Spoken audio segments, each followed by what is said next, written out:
Donc, bonjour à toutes et tous. Merci de votre présence à ce webinaire qui porte sur le regard croisé, sur le transport maritime, donc enjeux, perspectives et financement notamment. Je tenais à ce stade à vous remercier de votre participation, remercier nos intervenants qui sont chacun d'entre eux à l'autre bout du monde, puisque nous avons un intervenant qui est en Martinique, un de nos intervenants donc, qui est à Paris et deux intervenants pour la Réunion. Donc, nous avons souhaité partager un regard à 360 degrés sur cette thématique importante pour nos territoires ultramarins. Voilà, donc je vous souhaite un bon webinaire qui devrait, au niveau pratique, pour partager quelques éléments pratiques, donc durer aux alentours à peu près 2 heures.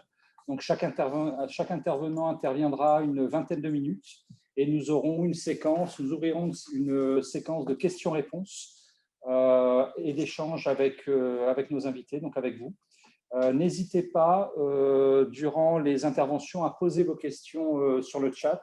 Et Chloé Oji, qui est la représentante donc, du master MQME, voilà, économie appliquée à l'Université de la Réunion, transcrira vos questions et les posera. Voilà. Donc, bon webinaire à tous et je reprendrai la parole pour les quelques mots de conclusion à la fin.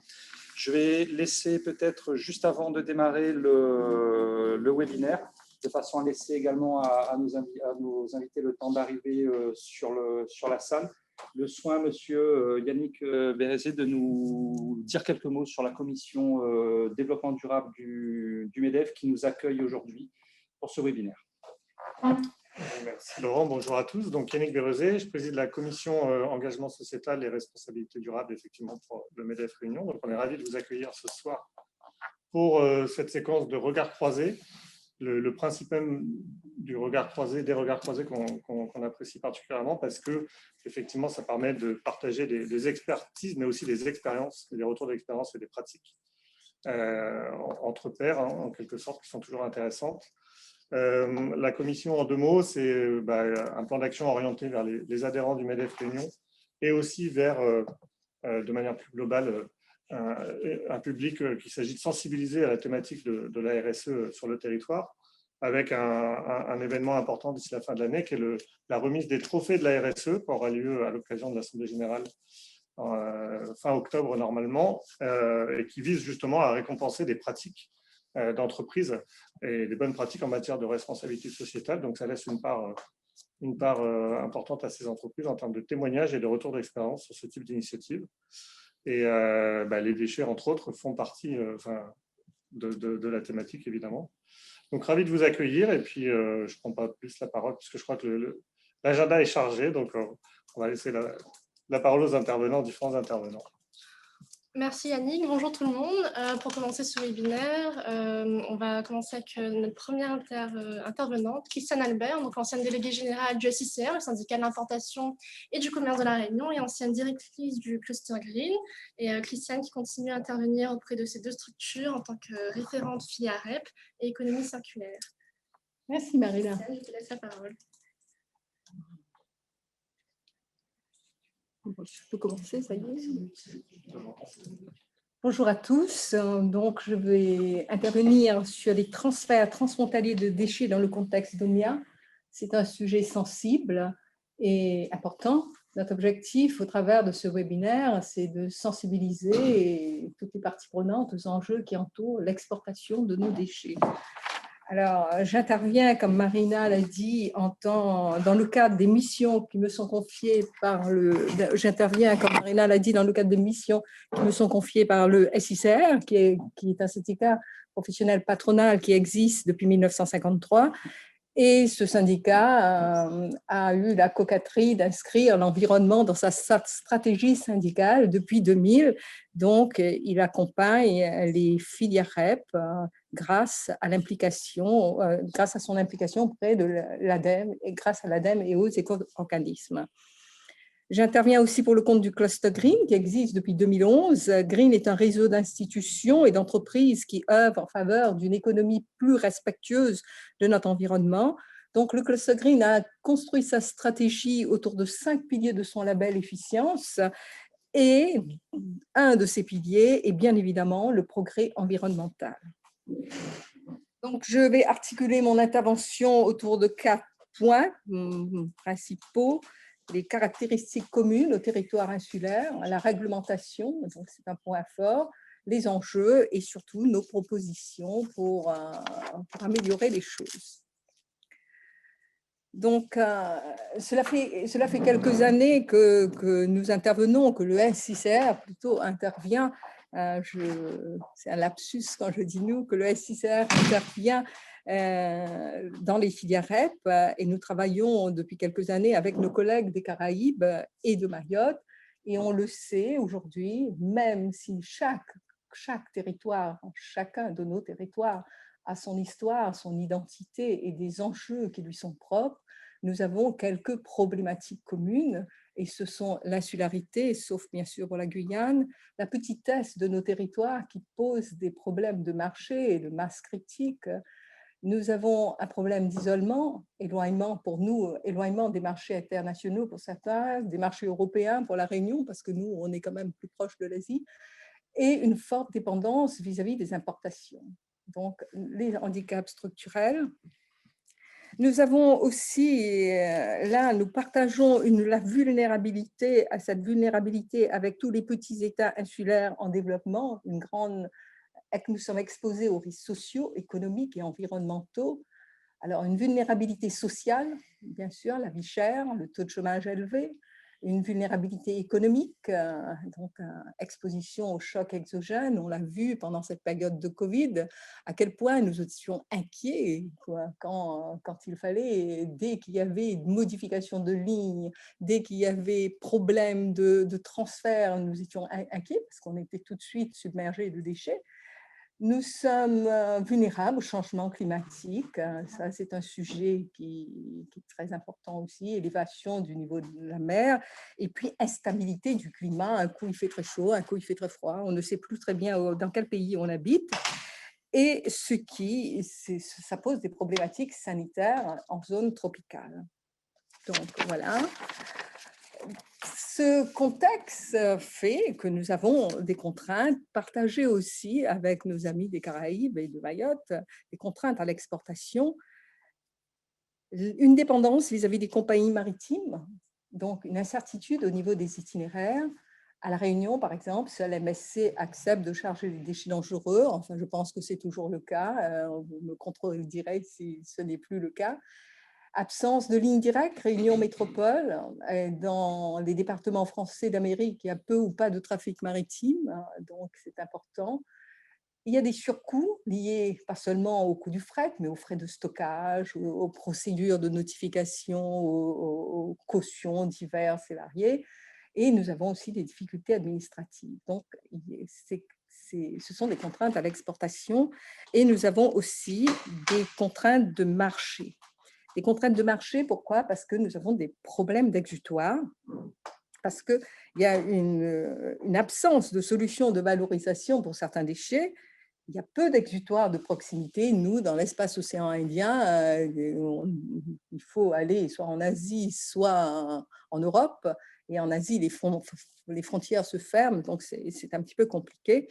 Et il y a une instabilité des marchés compte tenu de la politique des pays d'accueil et du pouvoir de négociation quand même faible au vu des volumes et de la multiplicité des acteurs sur un si petit territoire.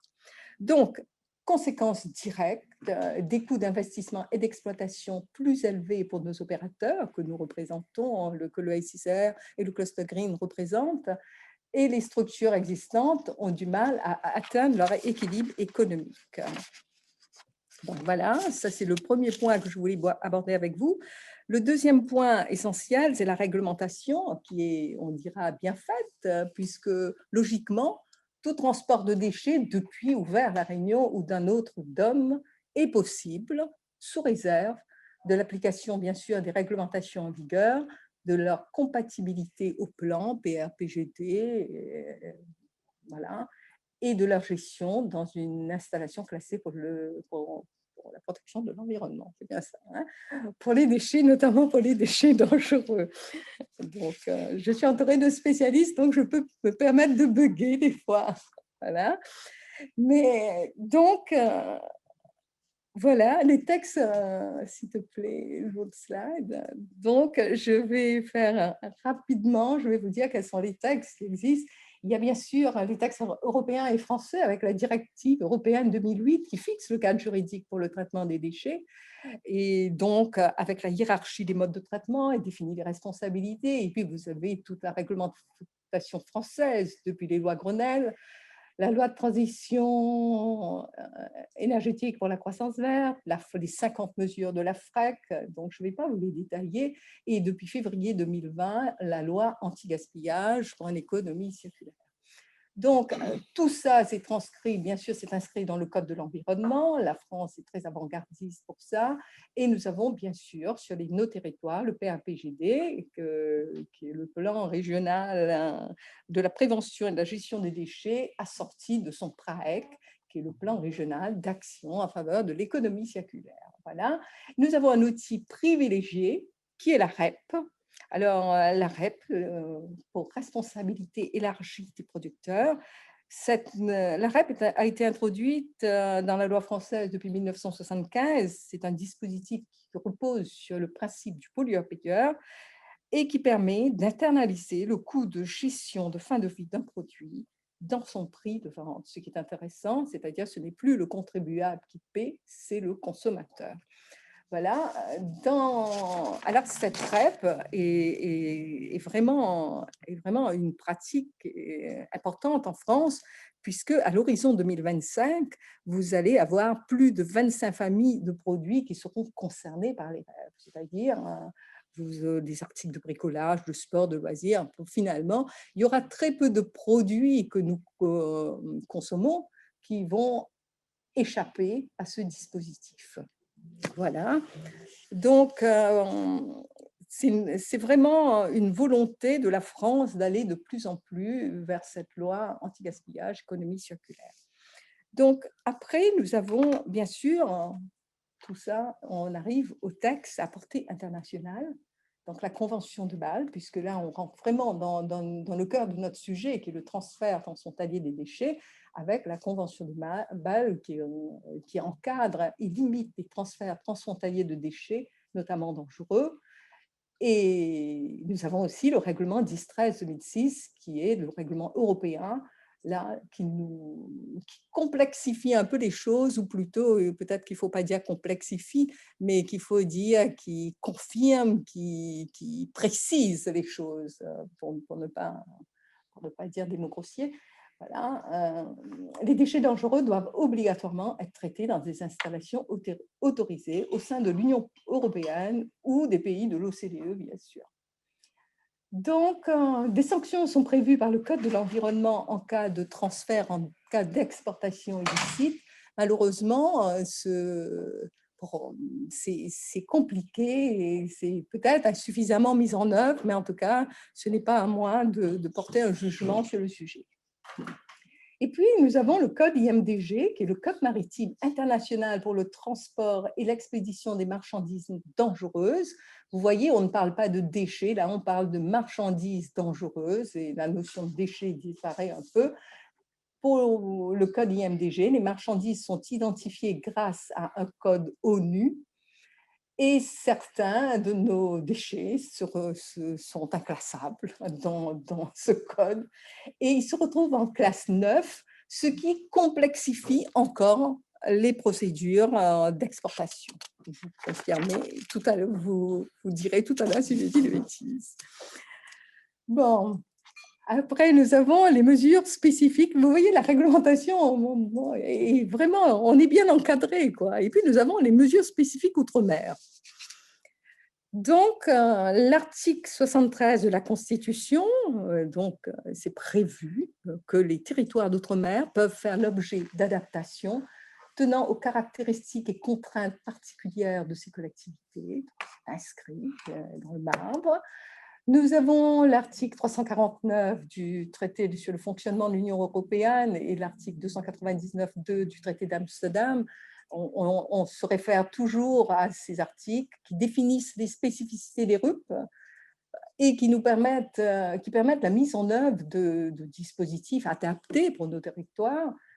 Et nous avons la loi franco-française, la loi IROM, l'égalité réelle outre-mer, qui reconnaît aux populations des outre-mer le droit à l'égalité réelle au sein du peuple français. Donc, pourquoi j'ai cité ces textes? Parce que c'est extrêmement important pour nous, ultramarins. Cette reconnaissance est importante et très chère aux autochtones et aux ultramarins.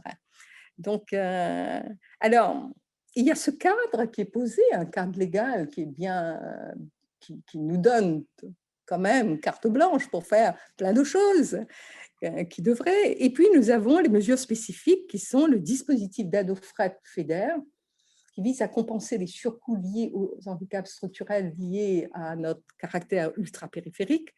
Nous avons un dispositif d'aide de l'État qui là aussi prévoit une aide, c'est issu de la loi égalité réelle, qui vraiment prévoit aussi de l'aide. Nous avons la stratégie, la trajectoire Outre-mer 5.0, qui reprend des objectifs de la COP 21 et qui les traduit en 5 priorités. Donc là aussi, nous avons zéro déchet et avec, bien sûr, plus récemment, le plan de relance Outre-mer sur les volets verdissement, compétitivité, cohésion sociale et territoriale. Donc, nous sommes très encadrés. Pour autant, les inégalités environnementales existent et c'est ça le point qui nous chagrine. Je vais vous donner un exemple.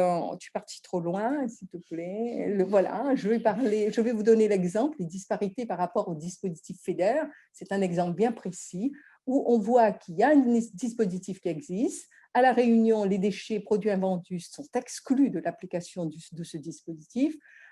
En Caraïbes, Martinique et Guyane, là, au niveau de la Martinique, il y a aussi l'exclusion des déchets REP, mais il y a de l'aide publique fixée à 60% en fonction de la taille de l'entreprise. En Guadeloupe, les filières REP ne sont pas exclues de ce dispositif. Donc, vous voyez bien, il y a une interprétation des textes différente en fonction de là où on se trouve. Voilà. Quels sont les enjeux pour nous, ultramarins? Donc, 3 principaux enjeux, qui est bien sûr d'assurer le traitement de toutes les typologies de déchets dans le respect des réglementations et normes en vigueur, bien sûr l'économie circulaire, mais que les boucles vertueuses soient faites à La Réunion ou en métropole, l'important c'est qu'il y ait des boucles vertueuses. Enfin, c'est mon point de vue, tout le monde n'est pas obligé de partager. Maîtriser les coûts et les stabiliser dans le temps pour pérenniser les structures. Pour nos opérateurs, c'est essentiel de pouvoir maîtriser les coûts. Nous sommes dans une conjecture compliquée où il y a une très grande instabilité, donc ils ne maîtrisent rien compte tenu des circonstances actuelles. Et ce que nous souhaitons plus que tout, c'est bien sûr appliquer la loi égalité réelle en Outre-mer en matière d'exportation de déchets. Voilà, donc, s'il te plaît, donc ça c'était les enjeux. À La Réunion, c'est intéressant, vous avez, à La Réunion, grâce aux filières REP, vous avez près de 70 000 tonnes de déchets qui sont détournés de l'enfouissement chaque année, hors VHU. Et l'objectif des éco-organismes et des filières REP à responsabilité élargie du producteur aujourd'hui, c'est d'améliorer les performances des filières existantes. Quand je dis améliorer les performances, c'est plus de collecte, plus de valorisation et plus de valeur ajoutée locale. Et aussi mettre en œuvre les nouvelles filières de la loi AGEC. Je crois qu'il est important de signaler qu'ici à La Réunion, vous avez un interlocuteur qui est le SICR, qui fait ce boulot depuis bientôt plus de 20 ans maintenant qu'on fait ce boulot. Et dans chaque département d'outre-mer, nous avons nos homologues, je ne vais pas citer les noms là, et je pense à eux, ils font tous un sacré boulot qu'il faut saluer, et merci aussi aux éco-organismes de s'impliquer à ce point dans notre département, dans nos départements. Voilà. Bon. Alors, quel est le constat, s'il te plaît? Le constat que nous faisons, les déchets ne sont pas tous valorisables. D'accord? Les fractions dangereuses sont obligatoirement envoyées en Europe. L'exportation est et demeurera nécessaire car il n'est pas possible, compte tenu de nos petits gisements, compte tenu de la nature même des déchets, des alliages, je crois qu'on dit ça, j'en sais rien, d'avoir des unités de traitement pour toutes les typologies de déchets. S'agissant de matières premières secondaires, c'est-à-dire celles issues du recyclage, L'absence de masse critique ne permet pas à nos territoires de se doter d'installations de régénération ou de production de produits finis. L'exportation demeure la seule issue. Les exutoires hors Europe se tarissent. Je lisais que la Chine, qui avait déjà fermé ses frontières, interdit désormais toute importation de déchets solides sur son territoire. C'est-à-dire que là, vraiment, là, on ne peut plus rien faire. Après, s'il te plaît. Nous avons aussi au constat le positionnement géographique de chaque territoire et la destination des matières génèrent obligatoirement des inégalités environnementales par rapport au fret. Il y a quelques temps de cela, au SICR, avec Marina, nous avons, et grâce à la participation de nos adhérents, Green et SICR, nous avons travaillé fait une petite étude sur les coûts globaux d'expédition en DDP, Delivered Duty Paid, pour les étudiants qui ne connaissent pas peut-être. Et on se rend compte qu'en fonction des matières, le coût à la tonne varie de 50 à 100 euros la tonne pour les déchets non dangereux, de 350 euros à 800 euros la tonne pour les dangereux. Et ces prix ont été multipliés par 1,5, sinon 2, depuis la crise Covid. Parce que là, on avait travaillé sur 2019 et récemment, quelqu'un me disait un conteneur de non dangereux vers l'Europe, c'était déjà 4 000 euros, en fonction des produits, bien sûr. Donc, il faut noter que ces matières qui sont exportées sont destinées soit à la valorisation, soit à la destruction, parce qu'il y a des matières qu'il faut détruire, et que pour la plupart, la valeur marchande est faible. Donc, vous imaginez le handicap économique que cela présente. Alors, nous avons quelques propositions pour traiter nos produits, maîtriser les coûts et établir l'égalité réelle. Ces propositions, bien sûr, sont à débattre, à co-construire dans le cadre de groupes de travail, d'ateliers avec nos partenaires, avec la région, avec l'ADEME, avec l'ADEAL, avec qui nous travaillons régulièrement. Mais donc, on vous les livre un petit peu en avant-première, puisqu'on doit présenter quelque chose bientôt.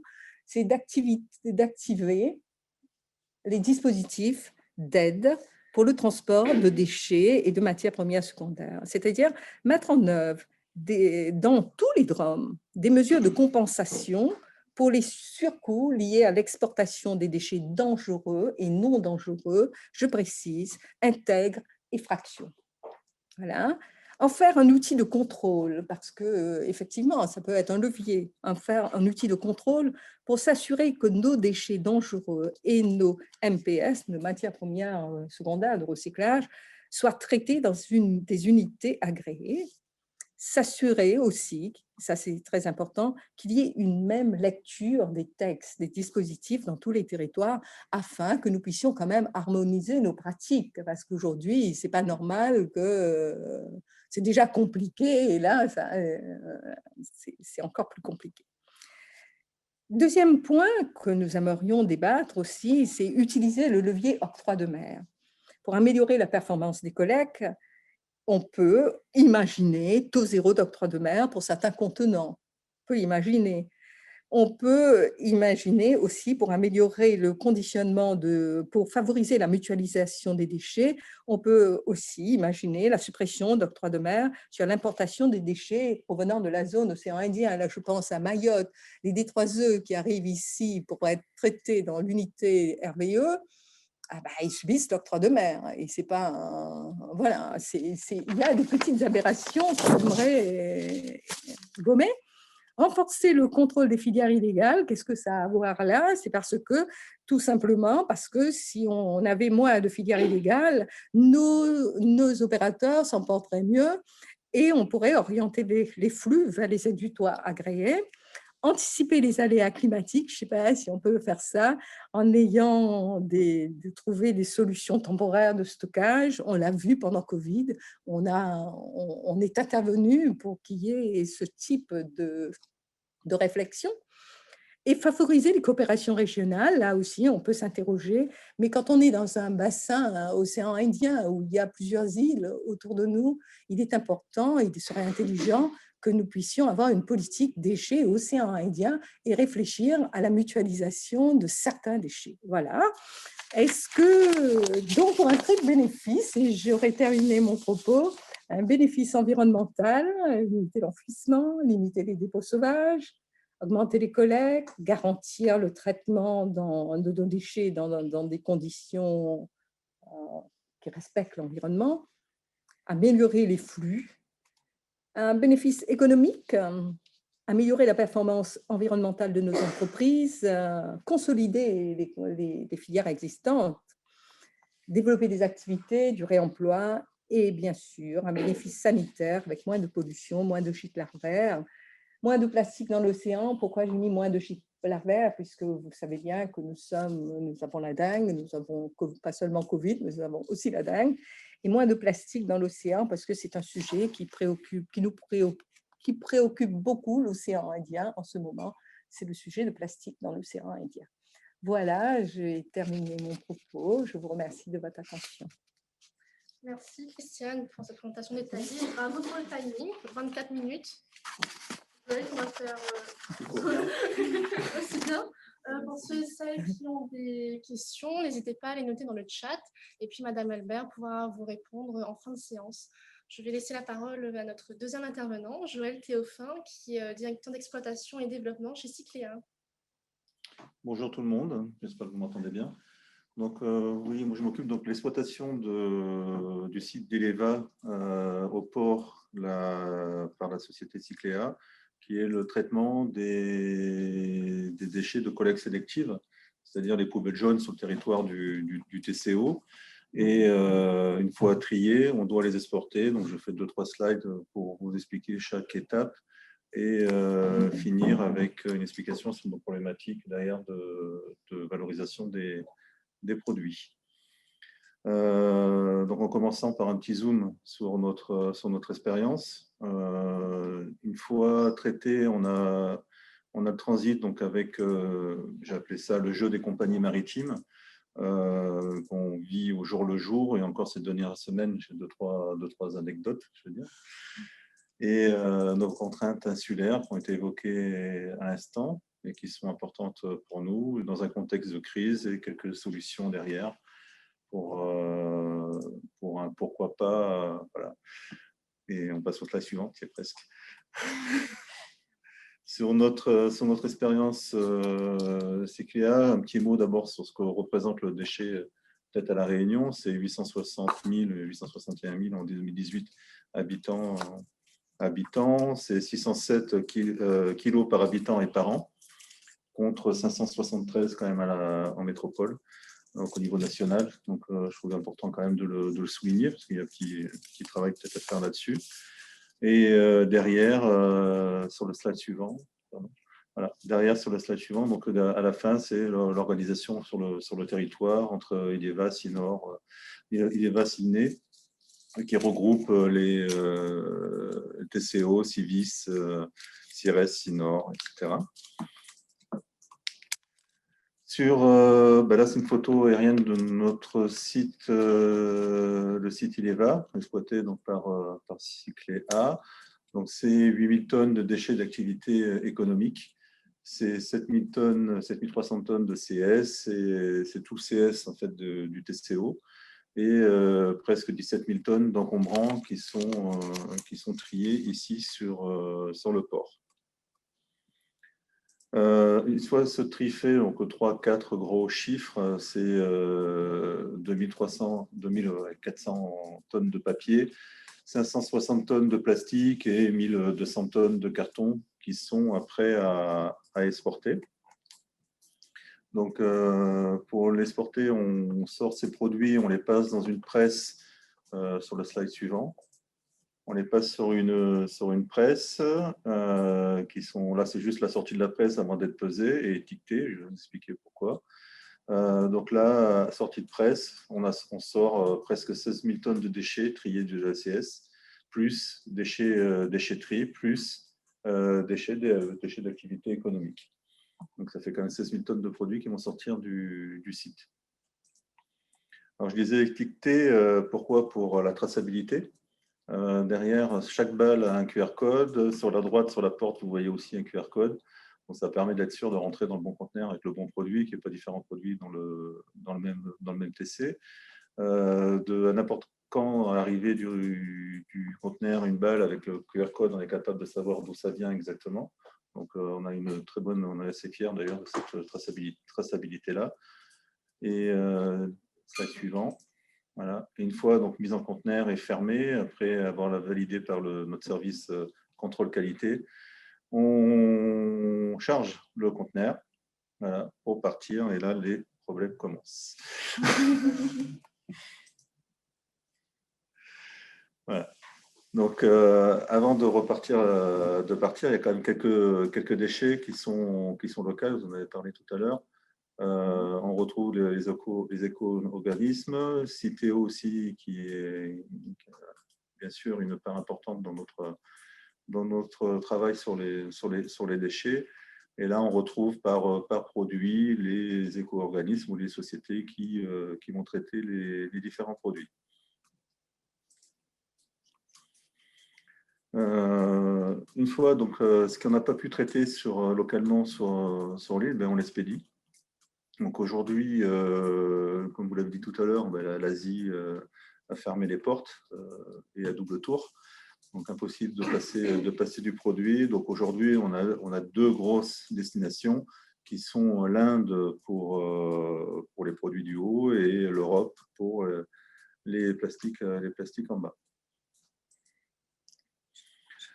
En volume, plutôt que parler en tonnage, ce que j'ai déjà dit tout à l'heure, je voulais juste présenter un slide pour expliquer ce que ça représente en termes de conteneurs. Donc là, vous avez plus de presque 1100 conteneurs de 40 pieds de carton donc, qui partent en Inde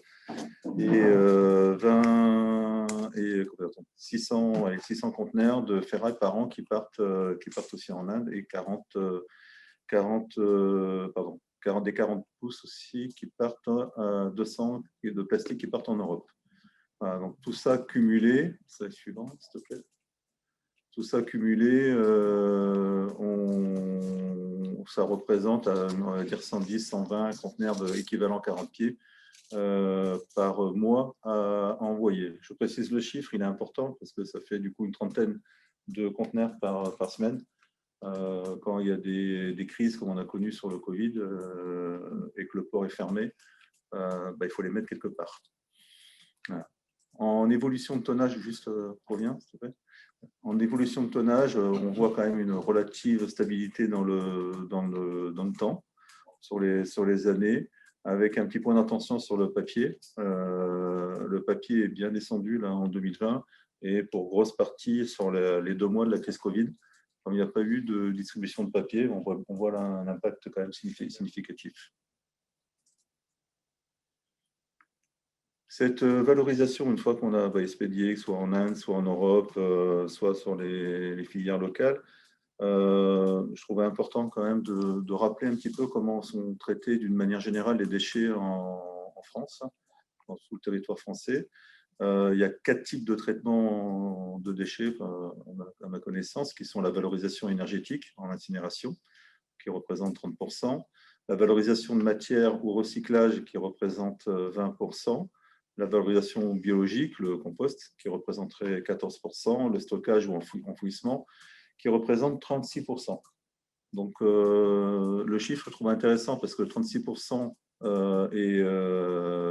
est un problème, donc bien connu à La Réunion sur les centres d'enfouissement qui sont à saturation, qui arrivent à saturation.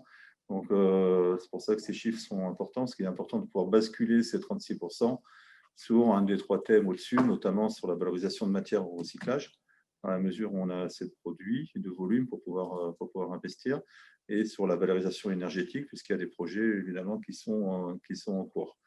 Donc, il y a un transfert de ces pourcentages à faire pour éliminer l'enfouissement. Seulement, on a des contraintes qui sont liées à notre insularité. Les exutoires, l'absence de solution de valorisation locale pour certains déchets, vous en avez parlé tout à l'heure. Il y a peu de débouchés pour des matières premières secondaires aujourd'hui sur l'île et peu d'exutoires aussi à proximité dans la zone. Alors, du coup, on voudrait faire des transferts aussi transfrontaliers, mais ces déchets sont notamment dangereux, sont quand même difficiles à exporter. Et sur certains pays sont compliqués suite au manque de réactivité ou d'envie, on va dire, de vouloir le faire. Donc, on est très, très dépendant vis-à-vis de nos compagnies maritimes qui, je pèse mon mot, ont un monopole pour certains sur le monopole de transport des déchets dangereux. Pardon. Et d'absence pour nous de lignes directes qui permet de gâter un peu de temps, peut-être un peu de sous aussi, de lignes directes, de continuité territoriale pour nos produits. Et on arrive surtout à la fin avec des surcoûts. Tout ça génère aussi des surcoûts importants, je vais en parler tout de suite après, là, qui sont liés aux surcharges maritimes, aux frais liés aux procédures de notification, etc. Et qui nous emmènent à des coûts qui deviennent presque aberrants. On rappelle que c'est du déchet qu'on transporte, il n'y a pas une valeur produit très, très importante, et que le coût du transport, il ne faut pas qu'il se devienne plus important que le prix du produit. Voilà, juste pourquoi j'ai dit le jeu des compagnies maritimes, parce que tout à l'heure, vous avez parlé de 1 000 €, je suis d'accord, jusqu'à il y a 3 semaines, où ils ont décidé de passer à 3 000 €. Voilà. Et c'est juste multiplié par 3. Je ne connais pas beaucoup de sociétés capables de supporter des coûts comme ça, sachant que je veux dire, on exporte quand même plus de 110, 120 TC 40 pieds par mois. C'est un prix qui n'est pas négligeable. Il n'y a pas de préavis et du jour au lendemain, on nous annonce que c'est multiplié par 3. Donc nous, ça nous donne quand même de gros problèmes parce que le prix du produit, du coup, à l'arrivée, n'est pas le même, évidemment. Il faut qu'on fasse quand même supporter ces coûts à quelqu'un. Si c'est une partie qu'on essaie de prendre, mais il y a des parties, ça va être le client ou plus en amont, à un moment donné, ça peut être l'usager et l'habitant qui va devoir supporter ses coûts. On ne pourra pas continuer à multiplier par 3 comme ça tous les ans, ça ne va pas être possible. Donc, on a dans nos contraintes, ce que j'avais identifié, c'est qu'on sur le port, par exemple, malgré l'importance de notre activité, on a parlé tout à l'heure pour les enjeux sanitaires et environnementaux, on n'est largement pas prioritaire. Le port peut fermer, nous, on n'est pas écoutés et limite, il n'y a pas de sujet en fait. Donc, on se retrouve avec une trentaine de TC 40 pieds à devoir stocker et là, ça devient une situation de crise à gérer, à trouver des solutions avec l'ADL, c'était le cas pendant le Covid. L'ADL, je souligne qu'elle a été quand même très réactive à ce moment-là. Et on a pu trouver quelques solutions, mais si ça dure plus longtemps, ça peut être très, très, très, très compliqué. Et si l'Europe, à un moment donné, ferme aussi les frontières, et si l'Inde ferme les frontières, ça sera carrément impossible à gérer si on n'a pas de filière en local. Donc, c'est important qu'on trouve quand même des locales ou dans la région. Donc, actuellement, notre seule alternative, c'est les sports. On n'a pas le choix.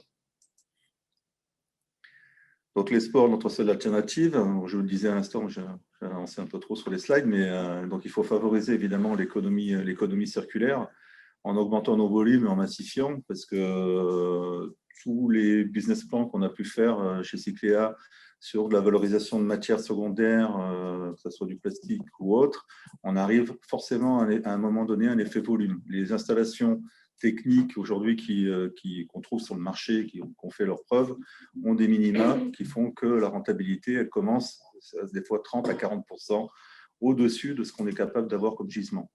Donc, c'est important qu'on retrouve d'autres gisements, qu'on retrouve d'autres optimisations pour capter ces gisements sur les autres îles ou les emmener ailleurs, mais pour arriver à avoir des installations qui soient opérationnelles et rentables. Et le dernier point, c'est ce que vous avez souligné tout à l'heure en conclusion, c'est l'aide au fret sur tous les territoires de l'outre-mer. Pour nous, c'est vital. Vous avez compris les augmentations de fret qu'il y a du jour au lendemain. C'est important. Il y a l'augmentation du fret, mais il y a aussi d'autres paramètres. C'est arrivé vendredi. Le port nous a annoncé qu'on n'avait plus 21 jours pour poser nos conteneurs, comme on avait l'habitude historiquement. On n'a plus que 7 jours. Voilà. Donc, c'est peut-être pas très significatif quand on ne le vit pas, mais 7 jours, c'est très court. C'est-à-dire qu'il ne faut pas rater le créneau, il faut savoir où je mets mes conteneurs en amont avant pour attendre ces 7 jours-là.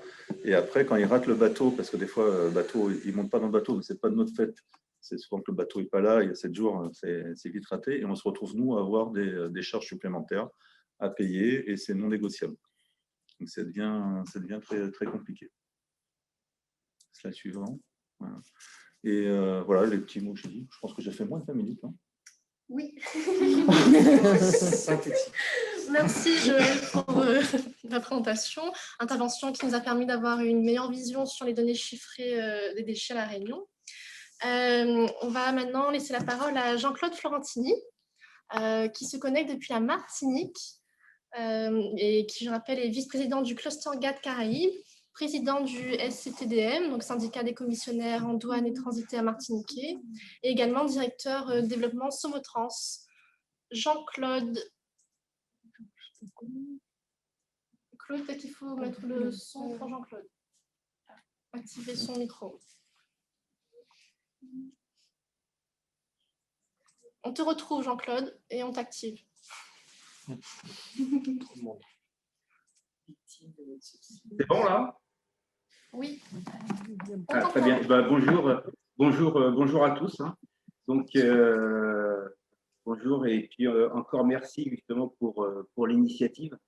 Donc, justement de ce regard croisé océan Indien Caraïbes. Et c'est quelque chose justement en fait qui nous tenait à cœur justement de pouvoir échanger dans ce cadre-là. Donc, pour moi, il est encore tôt. Hein. Il est 9h10 du matin. Et donc, c'était un. Alors, je tenais en fait déjà en temps de préambule. C'est vrai qu'il y a beaucoup de sujets qui se croisent avec les problématiques qui sont liées à l'océan Indien. Et donc, ça, c'est quelque chose aussi donc on a pu le voir avec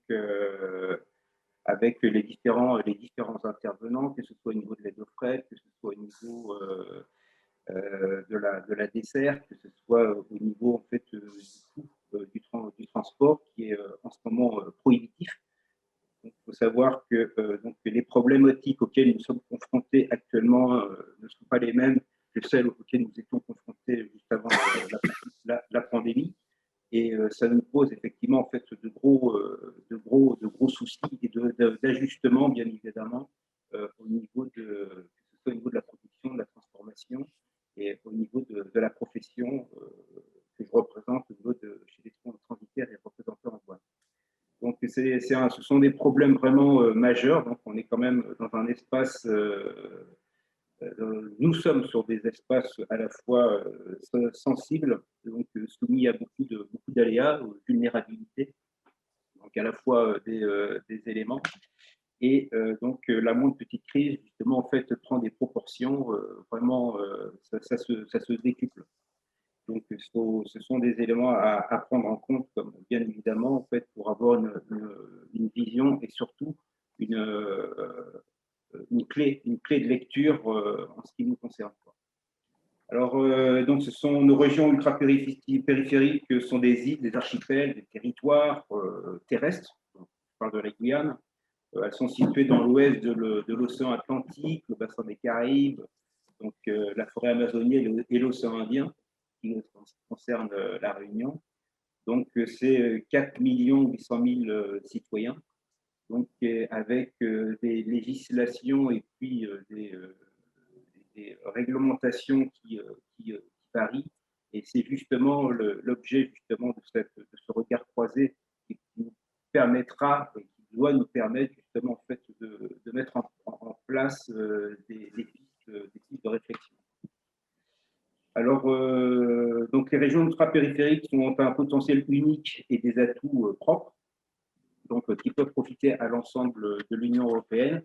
Il ne faut pas l'oublier. Donc, elles assurent une présence européenne dans des zones stratégiques du monde et disposent de caractéristiques exceptionnelles qui en font d'excellents laboratoires pour la recherche et l'innovation, et notamment pour tout ce qui est lié à la gestion du déchet, que je préfère d'ailleurs appeler matière, puisqu'on rentre véritablement en fait, dans un mouvement de circularisation et de transformation. Donc, le déchet redevient matière. Donc, c'est une subtilité de langage que j'apprécie et que j'aime bien soulever.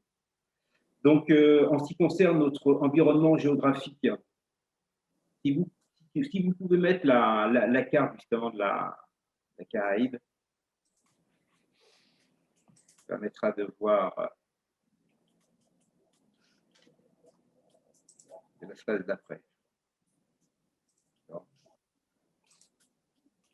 Voilà.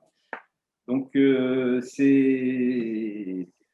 voyez en fait que la Guadeloupe et la Martinique, en fait, on fait partie d'un tout. Alors, le slogan du cluster GATT, c'est Caribbean is one. C'est plus facile à dire.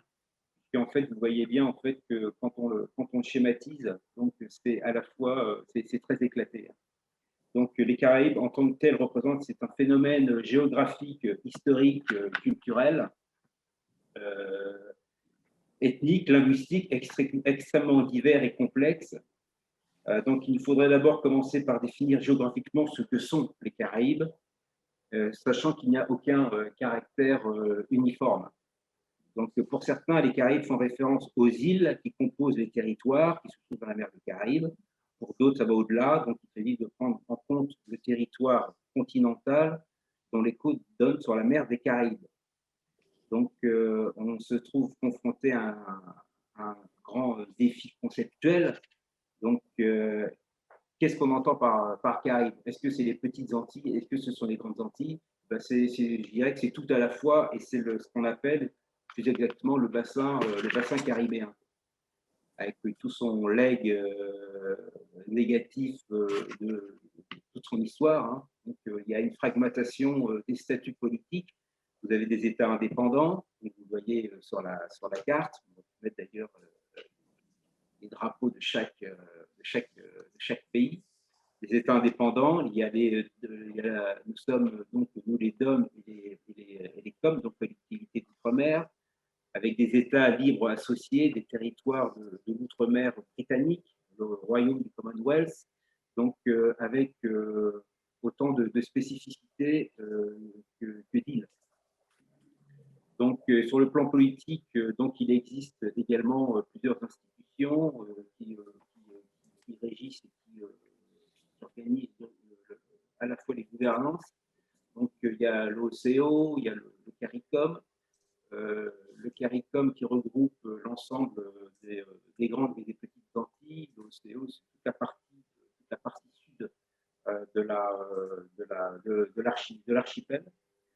Donc, nous vivons donc une réalité lorsqu'on vit dans l'espace caribéen qui est la suivante. Donc, la Caraïbe n'est pas une et indivisible.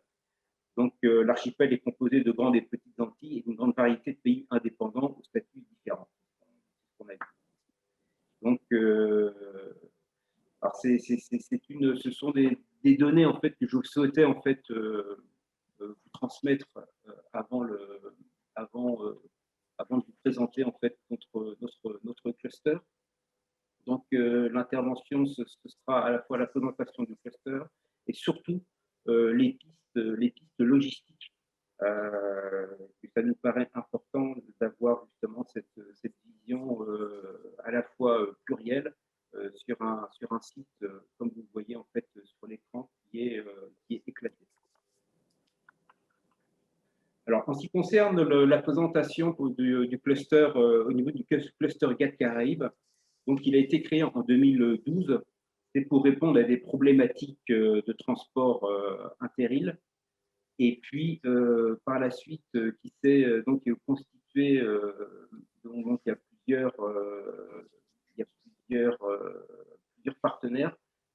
Vous pouvez aller sur la liste des partenaires qui font partie du cluster. Au niveau de la slide, c'est la slide d'avant.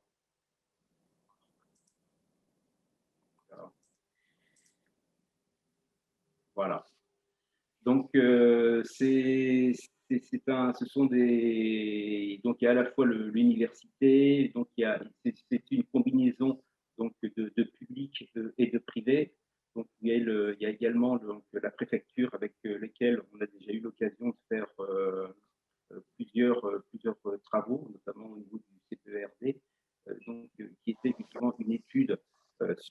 désenclavement de la Martinique et sur toute la politique du transport maritime, avec bien évidemment le grand port de Martinique, avec le MEDEF Martinique, la CCI, avec la CCI, mais également, et nous en sommes très fiers, avec des organismes et des universités caribéennes, notamment le CMU, c'est la Caribbean Maritime University, avec qui nous avons signé un partenariat qui nous permet justement d'avoir et d'échanger, de faire des échanges à la fois pédagogiques et universitaires.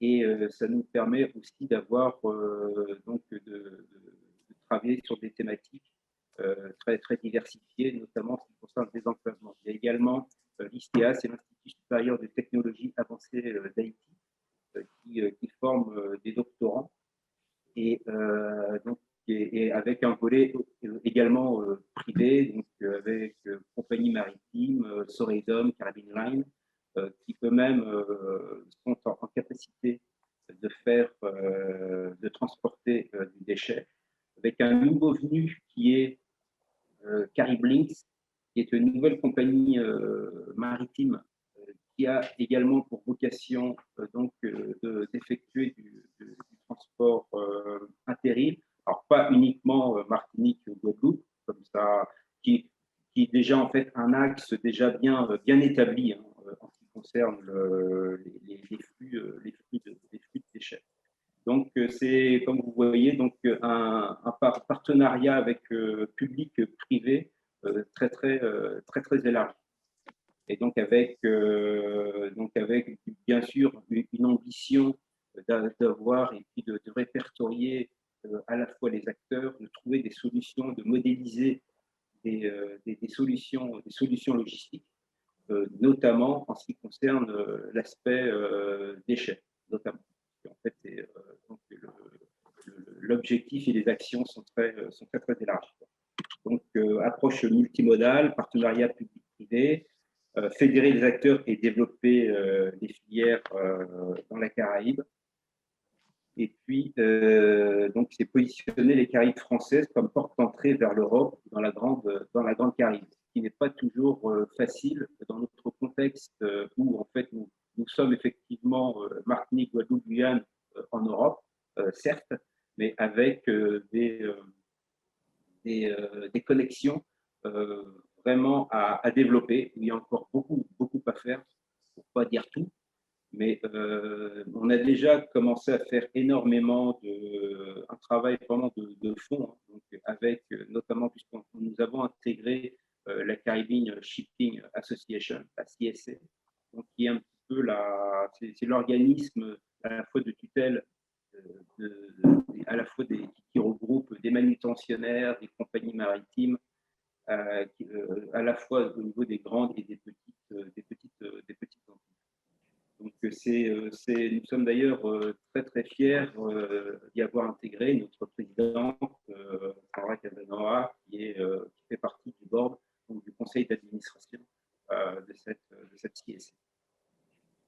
Donc c'est un cluster à la fois dynamique, c'est qui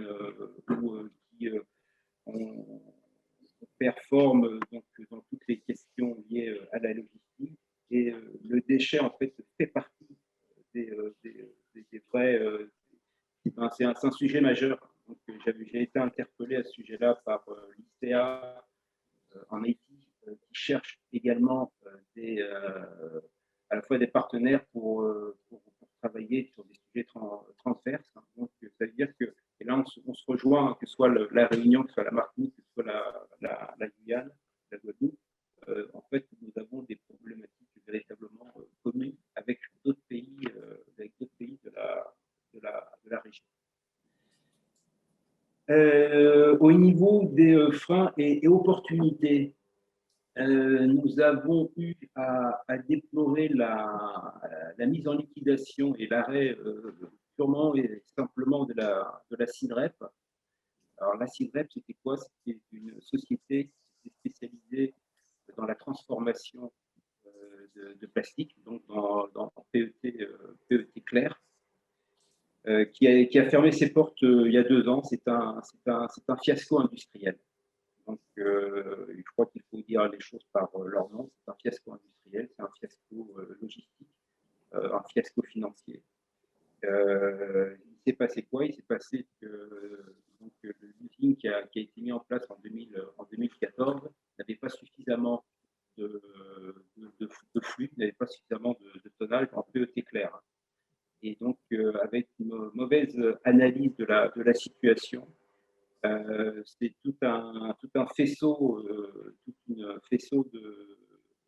un cercle complètement en fait, un projet vertueux qui s'est complètement transformé. Pas suffisamment de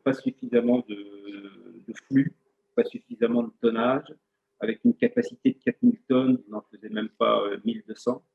Donc, alors certainement surdimensionné. C'est un vrai sujet, donc pour en avoir déjà parlé d'ailleurs avec Stéphane Murigneux, nos intervenants, c'est quelque chose auquel qui devra être retravaillé, certainement trouver en fait une autre formule d'ingénierie, à la fois logistique aussi. C'est d'autant plus dommage que j'ai eu l'occasion de me rendre en République dominicaine et en Haïti avec son dirigeant pour justement trouver de la matière. Donc, on s'est trouvé confronté, toujours avec le cluster, donc on s'est trouvé confronté au coût de fret. Le coût de fret que ce soit entre le port du Cap-Haïtien et Fort-de-France qui est prohibitif. Donc, le transport est cher. Et je parle de ça avant la crise de la pandémie. Alors, imaginez le coût de fret actuellement qui devait être aux alentours vers les 3000 dollars à l'époque, qui a dû prendre au moins plus de 40 à 50%. Donc, ce qui veut dire que c'est pas, d'une part, c'est pas rentable, mais il n'y a aucun avantage et ça ne devient plus intéressant de faire utiliser cette formule. Donc, ça, c'est quelque chose qui est à retravailler aussi. On a parlé l'aide au fret a été évoquée. L'aide au fret, justement, c'est quelque chose qui nous... Alors, c'est lourd, c'est quelque chose, justement, qui doit être allégé, qui doit être adapté aussi, en fait, à nos contextes insulaires.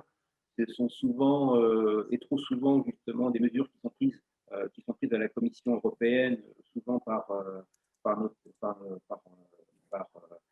des fonctionnaires, je n'ai rien contre les fonctionnaires européens, bien toujours est-il qu'en fait, ça manque, je dirais, de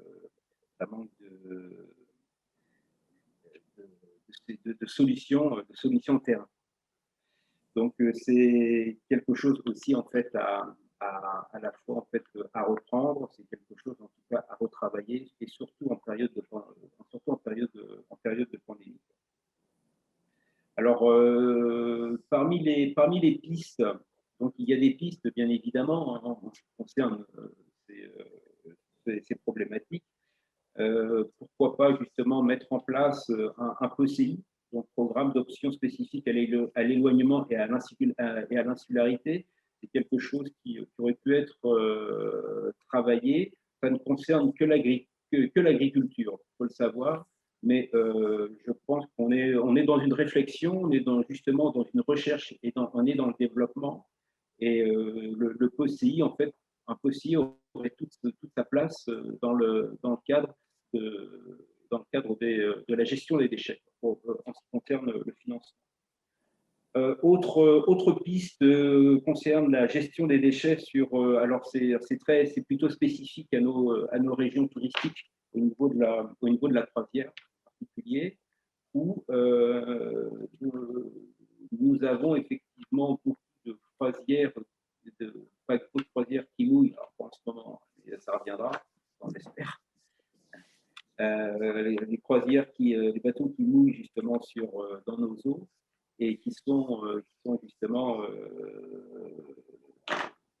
qui nous donnent, en tout cas qui produisent énormément de déchets et de matière, et on pourrait effectivement ça pourrait être aussi en fait une bonne, en termes de ressources, ça pourrait être en tout cas à travailler. Autre point, c'est la mutualisation de la matière. Donc, je crois que c'est quelque chose qui doit se faire. Le cassidrep ne doit pas être reproduit, mais doit être fait intelligemment. Donc, mettre en place une bourse de déchets dans la Caraïbe, mais en y associant pas uniquement la Guadeloupe et la Martinique, mais en y associant aussi d'autres îles de la Caraïbe, que ce soit les grandes ou les petites. Et donc, par rapport à ça, donc, c'est à la fois une création d'emplois, c'est une création de richesses, et qui permettra en même temps en fait un désenclavement en fait de nos îles, donc avec des bateaux mixtes. Ça a été évoqué avec la compagnie Carib Links qui souhaite justement travailler ce projet. Et puis c'est également et surtout le développement de circuits courts. Donc dans le circuit court, c'est pas un mot à la mode, hein, c'est quelque chose justement qu'il faut avoir à l'esprit. Donc actuellement, c'est pas très vertueux d'avoir expédié des Antilles de la Caraïbe sur l'Europe et encore moins sur l'Asie. Donc c'est un petit peu voilà un petit peu les pistes de réflexion qui sont en cours et donc que j'espère qu'on pourra à la fois mener à leur terme. J'ai aucun doute là-dessus. Et donc voilà un petit peu notre contribution en ce qui concerne le cluster, qui dirait la profession au sens large au niveau des commissionnaires en douane et de transport. Voilà.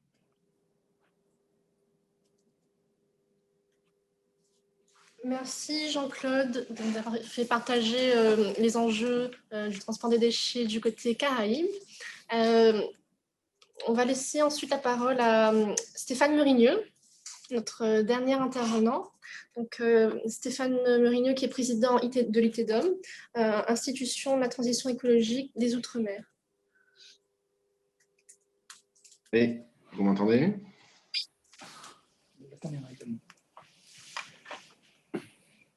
On vous entend, Stéphane. Ok, ben je cherchais juste ma caméra, mais...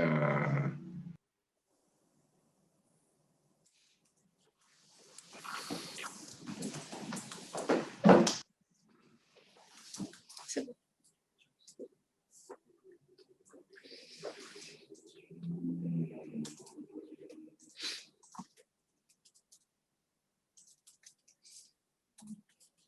Là, c'est bon? Oui, là, c'est bon. Okay. Il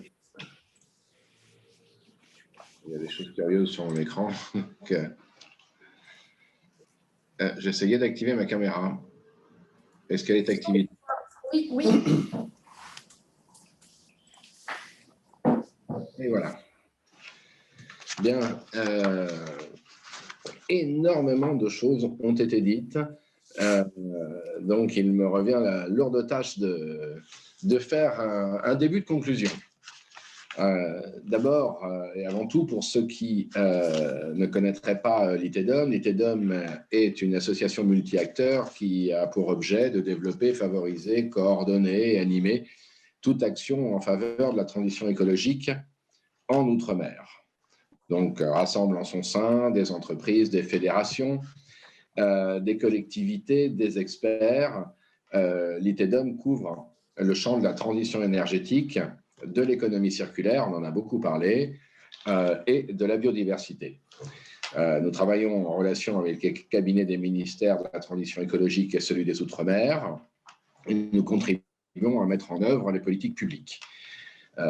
Nous sommes partenaires de la FEDOM, et nous devenons ainsi l'interface avec les entreprises ultramarines hexagonales en coordination avec les services de l'État pour animer des groupes de travail, des ateliers et être force de proposition. Quand je vois la liste des 84, peut-être 87 aujourd'hui, 82 maintenant participants, je ne peux m'empêcher de saluer beaucoup de gens que je connais, les remercier de leur présence et évidemment remercier le Cluster Green, SICR, GAD Caraïbes, l'Université de La Réunion. Mais je tiens, et bien sûr notre hôte, le MEDEF, MEDEF Réunion, avec une mention spéciale pour Didier Fauchard, dont je sais qu'il est là. Donc, bonjour Président, merci de votre présence et de votre soutien permanent sur ce genre d'initiative. C'est un peu décousu, mais je vois aussi des industriels qui sont là.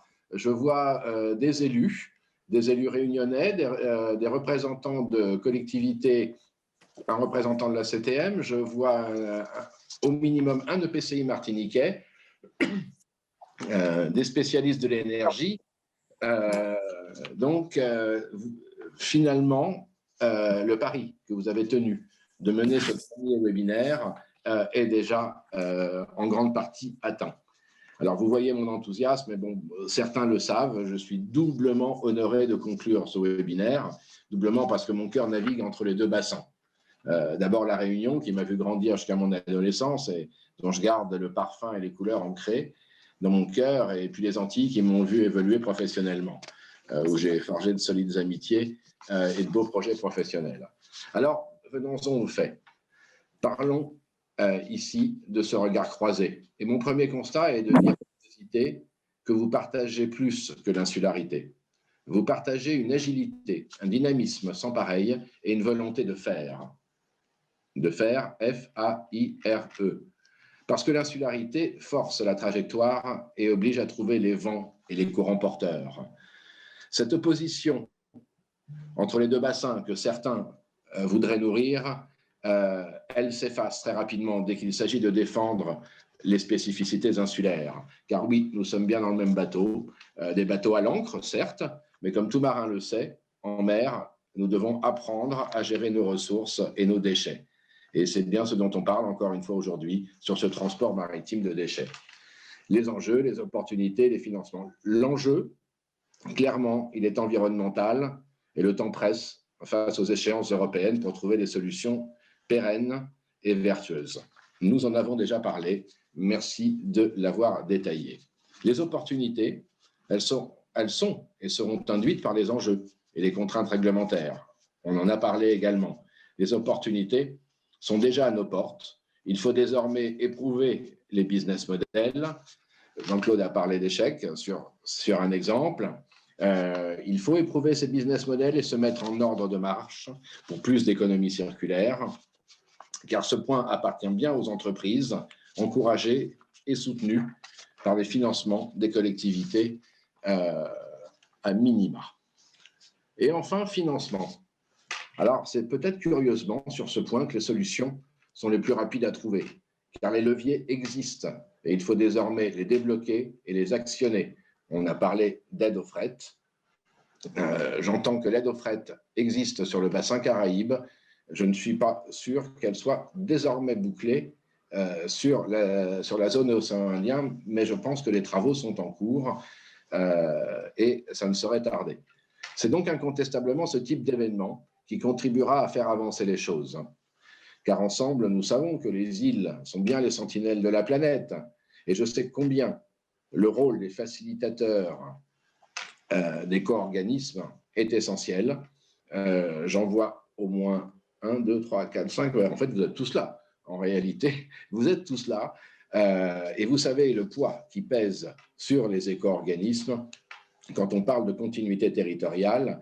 Et je sais que vous mettez toute votre énergie pour que, ensemble, nous puissions aller de l'avant. Il faut désormais avoir une vision commune, une vision outre-mer, une énergie partagée pour atteindre ces objectifs que vous avez en partie déjà fixés. J'ai également entendu un appel à la puissance publique pour qu'elle joue son rôle pleinement en attendant un passage à plus d'économie circulaire. Voilà ce qui fut ma conclusion en quelques mots. Je crois qu'il est temps de passer aux questions-réponses et je vous remercie infiniment de m'avoir convié à partager ce moment en votre compagnie. Merci. Merci, Monsieur Murigneux. Merci à l'ensemble des intervenants donc, de la zone océan Indien et Caraïbes. d'avoir animé et participé à cette webconférence. Merci aussi à nos partenaires, nos soutiens sur cet événement. Donc, on va passer au temps des questions. Donc, une première question. Donc, quelle est la répartition en pourcentage des traitements des déchets à La Réunion, en recyclage, etc. C'est au fin.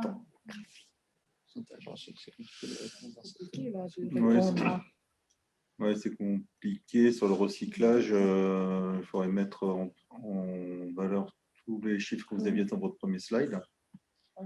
Savoir ce qui est recyclé sur les, je pense, aux pneumatiques, tous les éco-organismes qui ont travaillé là-dessus. C'est 70 000 tonnes déjà.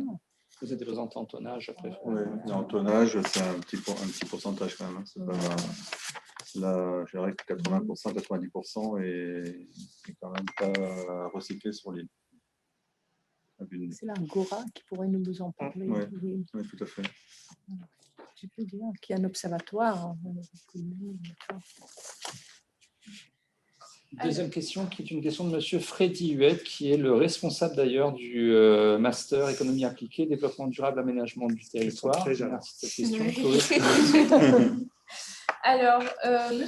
Huette nous demande comment se fait-il que les tonnages collectés à Cycléa en papier et plastique restent relativement stables alors qu'on a une croissance de la population, donc on imagine a priori une croissance de la production de déchets. Si c'était si simple. Non, oui, j'entends la question, mais ce que j'ai envie de répondre, et ce que je n'ai pas dit dans les slides, c'est aussi le pourcentage de non valorisables qu'on retrouve dans les poubelles jaunes. Donc, ce qui peut aussi expliquer cette non-variation, c'est qu'on retrouve quand même plus de 40%, les derniers chiffres, c'est même 42 à 43% de non valorisables dans les poubelles de collecte sélective. Donc, je pense qu'il y a un gros travail à faire aussi en amont sur la communication avec les usagers, sur le tri à la source, de mettre dans la bonne poubelle. On peut imaginer que, comme je trouve des non valorisables dans les poubelles jaunes, je peux imaginer que je trouve aussi du valorisable dans les poubelles qui vont en enfouissement. Voilà, je pense qu'il faut travailler surtout sur ce domaine-là pour voir aussi le papier augmenter. Est-ce qu'on a une tendance, du coup, ce 42%, il est plutôt… En évolution de 2 points tous les ans. À la baisse? À la montée. À la montée. Trop. Ouais. Oui, donc il y a un double enjeu. Ouais, double enjeu. Et plus le produit arrive et dégradé, et plus le tri est difficile. Ouais. Voilà. Donc, on a double effet qui se coule, on va dire, derrière. Il faut que plus le produit est propre, plus c'est facile à trier. Là, aujourd'hui, on retrouve vraiment de tout. Merci. J'en profite pour informer aux participants, à nos invités, que vous pouvez poser vos questions en direct et donc allumer vos micros et caméras si vous souhaitez poser directement vos questions à nos intervenants. Encore une question pour moi. Il faut lever la main parce que ce sera il faudra lever la main, s'il vous plaît, pour qu'on puisse vous donner la parole. La traçabilité, une demande aussi sur l'Inde et l'Europe. Une question de M. Jean-Louis. Une question là-haut. Jean-Louis. C'est général.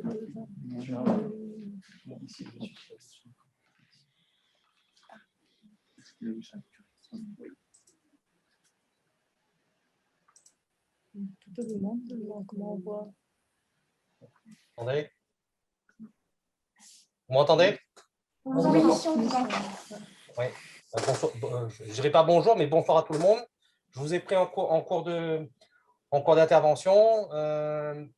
La question qui me… c'est peut-être un peu pour rire, mais quels sont les leviers qu'on a contre les compagnies maritimes à l'heure d'aujourd'hui?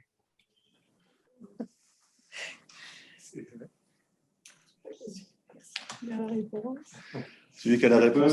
Je peux essayer de… C'est pour rire, hein? Oui, c'est pour rire. Oui, non, effectivement, c'est pour rire, parce qu'en fait, la problématique dans l'océan Indien est identique à celle des Antilles, de la Caraïbe. à la différence près, c'est qu'il y a peut-être en fait d'autres leviers de massification et d'autres formules à trouver tout simplement parce que il faudrait créer de toute façon en fait des bateaux adaptés justement à la collecte et pourquoi pas d'ailleurs, on n'en a pas parlé mais ça fait aussi partie des axes de développement, en tout cas de recherche, ce serait de mettre en place des bateaux-usines justement de recyclage. Et ça, ça fait partie des... il y a eu des réflexions dessus, c'est pas suffisamment avancé, mais ça me paraît être en tout cas une bonne piste de réflexion. Peut-être en complément également, sur ce genre de problématique, je pense que le jouet collectif est un élément déterminant. La problématique du transport de déchets n'est pas une problématique des exportateurs de déchets. Quand nos territoires ont compris que cette problématique des déchets est une problématique qui est commune à l'ensemble de la population, nos élus y compris, demain, quand le coût du fret augmente, M. Théophane l'a dit tout à l'heure, hein, vous avez le fait du roi, on vous multiplie par 3, par 4 parfois le coût du fret, on vous change les règles du jeu sur le grand port. Ça a un impact direct sur le prix de cette matière, sur la valeur de cette matière. Et à un moment, la question se posera de savoir ce qu'on fait de cette matière. Quand qu'on exporte une matière qui n'est plus rentable, plus grand monde va vouloir l'exporter. Il faut trouver un modèle économique où on puisse mettre en œuvre localement sur nos territoires l'économie circulaire, mais l'économie circulaire, ça ne se décrète pas. Ça met du temps à se mettre en place. Et quand on aura compris que globalement, comme je le disais, que ça n'est pas une problématique des exportateurs, mais une problématique commune, quand les exportateurs feront grimper leur prix à un moment, puisque ce coût devra être à un moment réimpacté, l'exportateur ne va pas prendre pour lui le coût, il va nécessairement le faire peser sur ses clients, les clients le feront peser sur le consommateur, sur le prix des produits, donc les importateurs seront concernés demain par ces problématiques, les consommateurs le seront, et la fiscalité locale également risque d'évoluer si les variations de prix sont trop importantes. Donc, je pense qu'il est important que nos territoires comprennent que cette problématique de l'export n'est pas une problématique secondaire, mais une problématique qui doit être mise au cœur des discussions.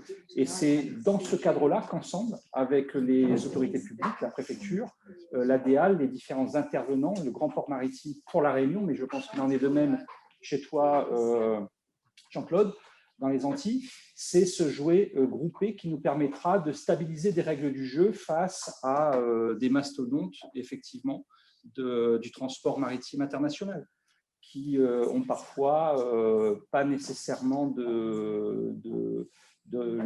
tout cas de comportement qu'on pourrait considérer comme classique face à un client, aux clients que nous sommes, parce que finalement, nous sommes des clients de ces compagnies maritimes et les valeurs de respect ne sont pas nécessairement à l'ordre du jour. Voilà. On va prendre la question de M. Huot. Marchand.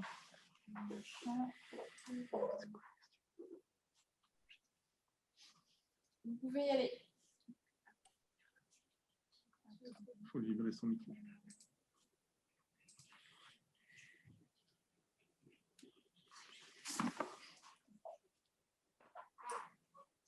Monsieur Huot Marchand, son micro est coupé. Non, mais il a...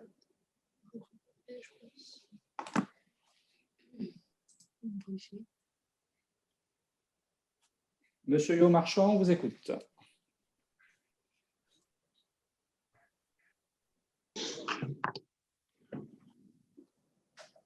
Monsieur Marchand? Alors, on va passer peut-être le temps que Monsieur Marchand se connecte à Madame Brigitte Baïkani. Oui, bonjour. Bonjour, merci à vous, puis merci aux collègues de la DEAL qui m'ont conseillé ce webinaire. Je suis membre du CGEDD, qui est l'inspection générale du Conseil général de l'environnement et du développement durable, donc l'inspection générale du ministère de la Transition écologique. Et je travaille avec 3 autres collègues depuis quelques mois maintenant sur une mission sur le devenir de l'exportation des déchets de la France, qui est en fait c'est un article de la loi AGEC qui demande donc au gouvernement de remettre au Parlement un rapport sur ce sujet. Donc, bon, beaucoup de choses que vous avez dites, évidemment, sont un peu déjà dans nos tuyaux et en tout ça. On a évidemment assez vite saisi que sur l'exportation des déchets de la France, il y avait un sujet outre-mer, puisque l'exportation, par définition, c'est du transport et que ce n'est pas les mêmes transports quand on est en métropole que quand on est en outre-mer. Donc, effectivement, on a déjà eu des entretiens avec les DEAL et avec les grands ports maritimes de la Réunion et de la Guyane. Moi, je voulais juste… D'abord, j'avais un peu les réactions des différents intervenants sur en quoi un peu les départements d'outre-mer, enfin tout l'outre-mer, peuvent être un peu des aiguillons, donner des bonnes pistes en termes de pratiques plus vertueuses sur ces questions de transport, enfin, de déchets. Nous, notre question, vous l'avez bien compris, n'est pas évidemment les questions d'économie circulaire, de gestion des déchets sont au cœur, mais nous, on est vraiment sur la question de l'exportation et de leur devenir. Donc, en quoi déjà un peu l'outre-mer peut être un peu, voilà, nous donner des exemples de pratiques qui pourraient être vertueuses en termes d'exportation. Et j'avais plus précisément, mais j'ai vu que la question était aussi posée dans le chat, une question, si les intervenants ont des éléments, sur la question devenir, parce que j'ai compris effectivement, et en discutant aussi avec le Grand Port Maritime et avec la DEAL, que pour la Réunion, les exportations de déchets, la destination principale outre la métropole, c'est l'Inde. Qu'en est-il de la traçabilité, donc du devenir de ces déchets, et en particulier des déchets dangereux? Quels moyens ont les exportateurs, les entreprises, les opérateurs de suivre ce qu'il advient de ces déchets quand ils arrivent en Inde ou ailleurs, et voire même en métropole, parce qu'en métropole, après, ils peuvent repartir ailleurs. Voilà, toute la question du transit à La Réunion, j'ai cru comprendre aussi qu'un des problèmes par rapport aux Caraïbes, où la voie est directe pour la métropole, à La Réunion, il y a souvent des pays de transit, donc avec des questions de réglementation aussi à chaque escale. Donc, comment sont suivis, quelles sont les préoccupations, voilà, comment sont suivis, ce que deviennent les déchets une fois qu'ils partent, une fois qu'ils sont partis de… Voilà. J'aurais éventuellement beaucoup d'autres questions, mais je me permettrai éventuellement de revenir après vers vos intervenants pour ne pas occuper trop de temps. Alors, peut-être 2 choses dans votre intervention, madame. Donc, sur la partie déchets dangereux, les déchets dangereux vont exclusivement en métropole, donc sur des exutoires métropole. Donc, ils ne partent pas à l'étranger. Concernant la partie indienne, alors pour Cycléa, on pourra parler pour nous, en tout cas. Pour la partie indienne, ce sont principalement des métaux ferreux et non ferreux qui partent dans des usines, dans des fonderies, pour être recyclés. Et les matières, en fait, nous avons pu mettre en place un dispositif de QR code qui nous permet de tracer la matière de son origine jusqu'à l'usine de retraitement de matière. Et dans ce cadre-là, nous avons des contrôles de la part des douanes, le parquet national, en tout cas, qui s'occupe de la partie douane, qui contrôle régulièrement aussi bien la partie documentaire que la partie, en tout cas, contrôle sur le terrain pour s'assurer de l'origine et de la traçabilité des matières qui sont aujourd'hui exportées. Donc, on connaît les usines avec lesquelles on travaille. Voilà. Et c'est pour cette raison que Cycléa, par exemple, a arrêté la partie exportation vers l'Asie, enfin, en tout cas vers la Chine, il y a de cela 3 ans. Les exportations, ce que nous avons souhaité rediriger l'ensemble de nos flux de matière vers des exutoires qui peuvent être contrôlés et dont on connaît si vous voulez, l'avenir qui sera donné à ces matières. Voilà, donc la partie traçabilité est une partie importante du process. Traçabilité, ce qui est important pour la première partie de votre intervention. C'est vrai que c'est que deviennent ces déchets une fois qu'on les exporte. Mais pour nous, la problématique, les exutoires à l'international deviennent de plus en plus exigeants. Donc, nous devons monter en gamme et apporter une qualité matière on ne parle plus de déchets, on parle de matière secondaire valorisable. Et le plus important, c'est de pouvoir garantir un produit qui sera un produit de qualité. Le transport est une question fondamentale pour nous. Nous sommes sur des îles, on n'a pas de département français autour de nous. Si on veut garantir une qualité matière et un prix qui soit acceptable, il faut remonter principalement vers l'Europe, vers la France. On est en compétition alors avec d'autres gisements et l'important pour l'outre-mer, c'est d'avoir un niveau de gisement qui soit un niveau de qualité. Donc, on doit monter qualitativement, donc avoir des outils qui nous permettent de faire de la qualité et on doit aussi avoir un soutien sur la partie aide aux fret. La Corse bénéficie de ce type de dispositif, de continuité territoriale. On ne peut pas, nous, avoir la double peine en étant en outre-mer, en nous demandant de traiter nos matières localement comme si on était en métropole, et en même temps nous demander de payer beaucoup plus cher que quand on est en métropole. On pourrait faire le calcul, il est facile à faire. Quand vous envoyez de la matière, nous on prend le bateau, on passe par les bateaux ne vont pas directement, M. Théophane l'a dit tout à l'heure, ces bateaux ne vont pas directement en métropole, donc on a des coûts de fret élevés. On n'est pas sur un pied d'égalité avec une entreprise qui se trouverait à Paris, qui ferait faire traiter sa matière même à Marseille. On n'a pas les mêmes coûts. Et pour nous, ces coûts ne sont absolument pas soutenus aujourd'hui par l'Europe, alors que il n'y a pas en tout cas d'homogénéité au niveau des soutiens, en tout cas de l'interprétation des règles pour l'outre-mer, ce qui crée des distorsions de concurrence. Et encore une fois, on nous demande de faire mieux, souvent, mais en ne nous donnant pas les moyens de le faire. Donc on le fait aujourd'hui, mais jusqu'à quand ? Jusqu'à quand ? Puisque quand le coût de fret sera trop élevé à un moment, on le dit aussi, ce sont des matières qu'on envoie en termes de volume, ça représente des volumes importants, mais en termes de valeur, ce sont des matières à faible valeur. Et à un moment, ça ne deviendra plus intéressant de le faire économiquement. On est sur des modèles économiques qui doivent être quand même rentables. On n'exporte pas pour perdre de l'argent. On doit à minima se retrouver dans nos frais. Et à un moment, ça deviendra insupportable, mais pour l'ensemble des exportateurs de le faire. Et là, encore une fois, ce ne sont pas les exportateurs qui auront un problème. C'est l'État français qui aura un problème sur nos territoires. Voilà, donc aujourd'hui, les exportateurs ont besoin en tout cas d'avoir une oreille attentive de la part du ministère et qu'on puisse trouver des solutions. Et j'anticipe déjà sur une problématique qu'on risque aussi de rencontrer avec les compagnies maritimes, c'est que ces aides aux fret, si elles interviennent, qu'elles ne soient pas vues comme un effet d'aubaine de la part des transporteurs maritimes.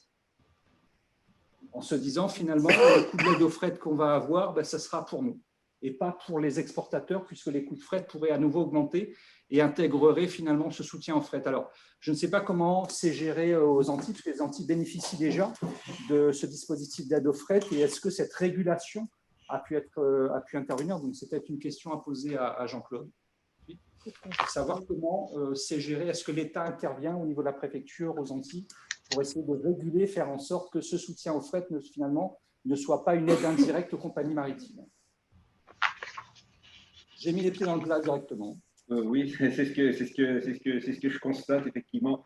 Oui, c'est une vraie question. C'est une vraie question, mais je ne suis pas certain en fait qu'au niveau de la préfecture, en tout cas au niveau des services de l'État, qu'ils aient véritablement pesé justement, en tout cas qu'ils aient analysé cette question. Déjà, là, je prends en fait ma casquette de président de syndicat des transitaires de Martinique, et pour avoir justement sollicité à la fois le monde politique martiniquais et également et les administrations, il y a un vrai, je pense que ça doit être quasiment la même chose, en tout cas le même phénomène au niveau de la Réunion, c'est que ça ne se parle pas. En fait, les questions liées au transport maritime et encore plus du déchet, c'est, je dirais, le parent pauvre, en fait, à la fois de la recherche et puis le parent pauvre, je dirais, en fait, du monde des politiques. Donc, on n'est pas véritablement, alors que ça devrait l'être. Ça devrait l'être. on est en période électorale.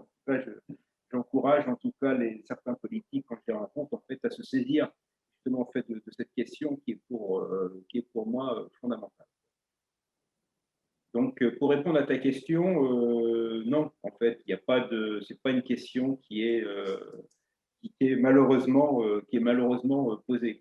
C'est véritablement à nous, opérateurs justement, qui sommes directement impactés par ces questions, justement d'avoir de faire une veille et surtout de faire une alerte.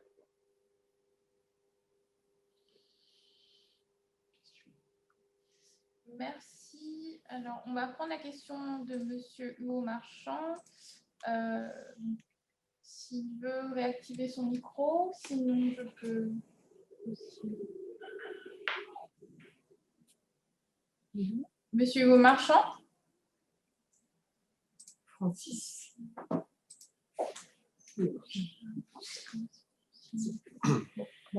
Donc, la question de Monsieur Hugo Marchand concernait l'aide au fret. Donc, la réglementation est la même partout. Alors, il existe un régime national d'aide au fret qui inclut les déchets et possiblement du fait d'air mobilisable. Les disparités résultent des choix des territoires. Non, c'est ça. C'est une remarque.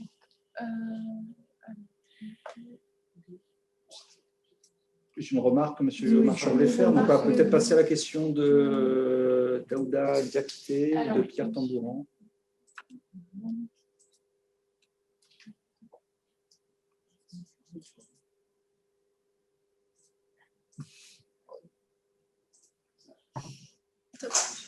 Alors, Monsieur Diakité, vous pouvez poser votre question. Oui, bonjour, donc je vous remercie. J'ai deux questions. La première, j'aimerais savoir qu'est-ce qui explique que le tonnage traité par habitant à La Réunion est beaucoup plus élevé que le chiffre de la France continentale. Et la seconde question, est-ce que ce tonnage par habitant peut être considéré comme un indicateur de performance pour les opérateurs de traitement de déchets? Intéressant. Merci. Question. Question piège. Question piège, je réfléchis. Réponse collégiale pour le risque pour les interprétations. Non, effectivement, on n'est pas sur la même encore trajectoire que la trajectoire métropolitaine, probablement, puisque les modes de consommation ne sont pas nécessairement les mêmes et que la communication doit encore passer parce que, comme vous le savez, le meilleur déchet, c'est celui qu'on ne produit pas. La trajectoire est de pouvoir diminuer progressivement le nombre de kilos de déchets par habitant dans nos poubelles, mais le résultat n'est pas encore là.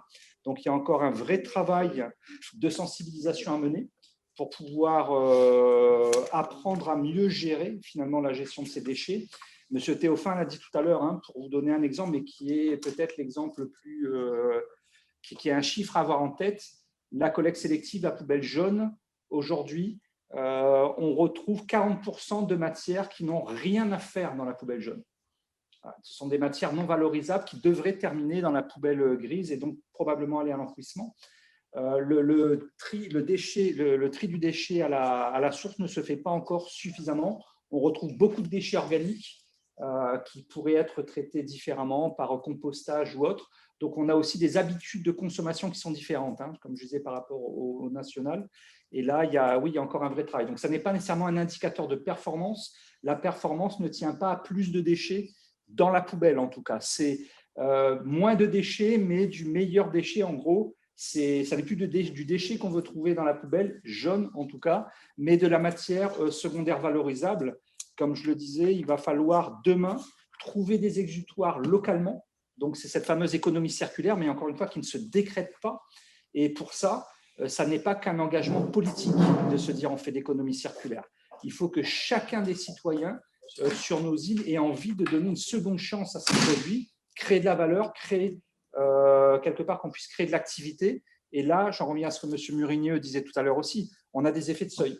On peut vouloir faire d'économie circulaire, mais si on n'a pas les gisements suffisants et nos territoires, vu le niveau de démographie qu'on a, on a malheureusement, alors on a du déchet, mais pas suffisamment parfois pour pouvoir mettre en place finalement des économies propres à la gestion du plastique ou du carton, etc. Il y a des projets qui existent sur nos territoires, en tout cas je vais parler pour La Réunion, mais souvent ce qui fait défaut, c'est le gisement. Et là, dès qu'on veut aller chercher sur les territoires d'à côté, les territoires voisins, il y en a, mais là, c'est à la fois la réglementation internationale qui pose problème. Aller modifier la Convention de Bâle, allons-y, mais on va peut-être on n'y arrivera probablement pas à modifier ces règles de droit international. Donc, voilà, donc il y a tout un travail à faire. Et pour conclure sur ce que disait M. Daouda Diakité, donc c'est pas, pour revenir sur votre question, ça n'est pas la quantité de matière qui fait la performance, si vous voulez, du territoire. Voilà, ce n'est pas un indicateur, en tout cas, c'est un indicateur à suivre, mais ce n'est pas celui-là qui compte. Merci. Je ne sais pas si… Juste pour préciser un petit peu ta réponse concernant justement, quand tu parlais de statistiques, c'est vrai que quand on parle de statistiques et quand on a les indicateurs de performance sont quand même importants. En fait, à partir justement de ces indicateurs, de ces statistiques, justement, en termes de tonnage généré par une matière, que découlent ensuite les études et les projets. Par exemple, concernant le PET clair sur la Martinique, il a le tonnage. En fait, on connaît les importations de bouteilles, on peut le chiffrer. Donc, sur le papier, ça a été quand même de près de 11 000 tonnes annuelles. Et malgré tout, l'usine n'arrivait en fait on a réussi en fait à en collecter que 1200 tonnes. Donc, vous voyez un petit peu que là, il y a un volet politique, mais il y a effectivement en fait un volet, ça, je pense que Stéphane pourra revenir là-dessus, un volet justement concernant à la fois la consigne, des mesures incitatives, puisque sur le papier, en stats et en volumétrie et en tonnage, le projet tenait la route. Donc, et c'est par rapport justement à ces statistiques, à ces indicateurs, donc tous les KPI qui ont pu être déployés, que le projet a vu le jour. Donc, sur le papier, ça tenait la route. Donc, c'est pas. Donc, après, il y a d'autres raisons qui font que.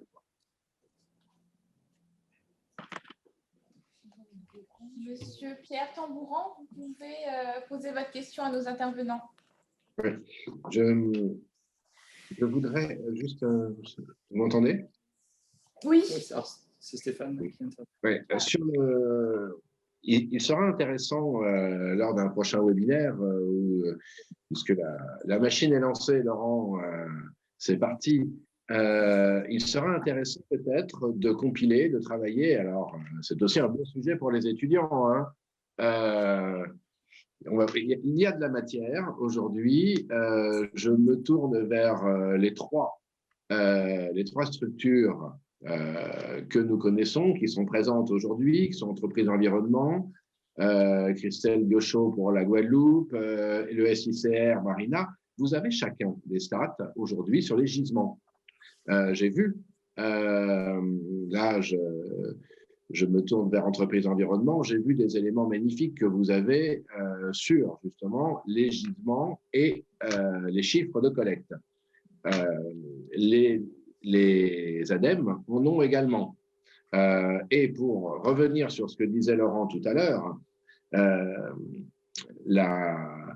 les gisements vont de façon progressive. Ils vont de façon progressive parce qu'on va installer des gestes, le geste chez le consommateur, alors qui va être le consommateur ou le contribuable, ça dépend de quel point de vue on se parle, ou l'administré. Et ce geste va aller de façon progressive. La performance du bac jaune ne s'est pas faite du jour au lendemain. La performance du vert, elle est en progression très lente, et ce partout, et de façon très inégale, puisqu'elle est très bonne à La Réunion, elle est correcte en Guyane et très inégale en Martinique et en Guadeloupe. Donc, je pense qu'il est intéressant, le moment venu, de pouvoir voir les progressions, puisque c'est bien la question dont parlait monsieur tout à l'heure, de dire voilà la progression, etc. On pourra, avec le temps, l'illustrer, je le crois. J'ai vu passer une autre question sur les réglementations. Alors, sur la Caraïbe, et Jean-Claude le dira et le confirmera, nous sommes contraints par plusieurs réglementations.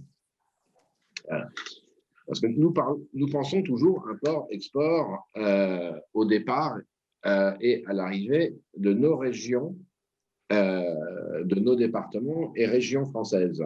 Lorsqu'on est dans la Caraïbe, on a un maillage qui est extrêmement compliqué entre les pays de l'OCS, les pays de la CARICOM, certains auxquels nous appartenons pas, la convention de Bâle qui s'applique, qui ne s'applique pas, le déchet dangereux n'est pas dangereux. Donc, ce sujet du transport de déchets est effectivement, j'allais dire, tout aussi complexe dans la Caraïbe que dans l'océan Indien, puisque vous aussi, entre Seychelles, Madagascar, Mayotte, Réunion et Maurice, vous avez des complexités réglementaires qui ne sont pas réciproques.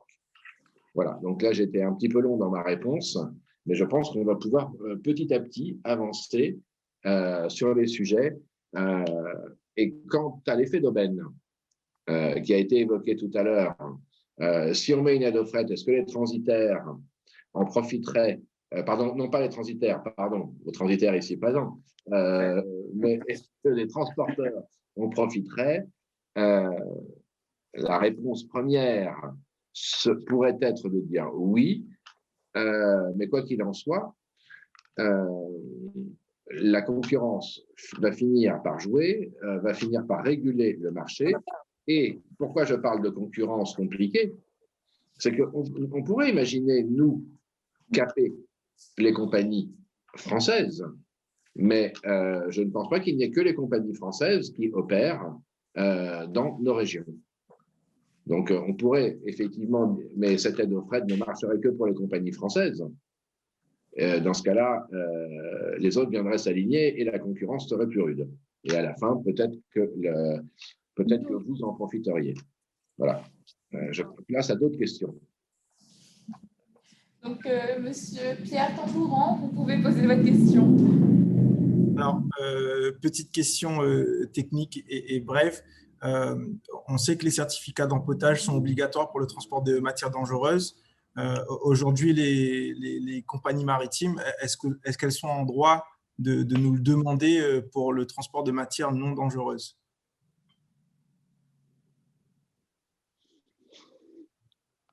Ils ont tous les droits. Bah oui, oui, oui. Bah, ils nous le demandent. Et si on ne les fournit pas, ça ne part pas. Et oui. J'ai rien à faire vis-à-vis de ça, alors, du coup. Mais effectivement, oui, non, les compagnies le demandent tout simplement parce que donc il y a souvent en fait du cross-trade. Donc c'est pas forcément du direct, contrairement en fait à la zone Antilles où en fait on a un axe anti-Europe direct, alors que vous c'est de l'indirect au départ de la Réunion. Donc effectivement ça pose un problème transfrontalier notamment. Donc en termes de réglementation. Je voulais revenir sur un point qu'a abordé Stéphane concernant justement au niveau des compagnies maritimes toujours et qui avait déjà été évoqué.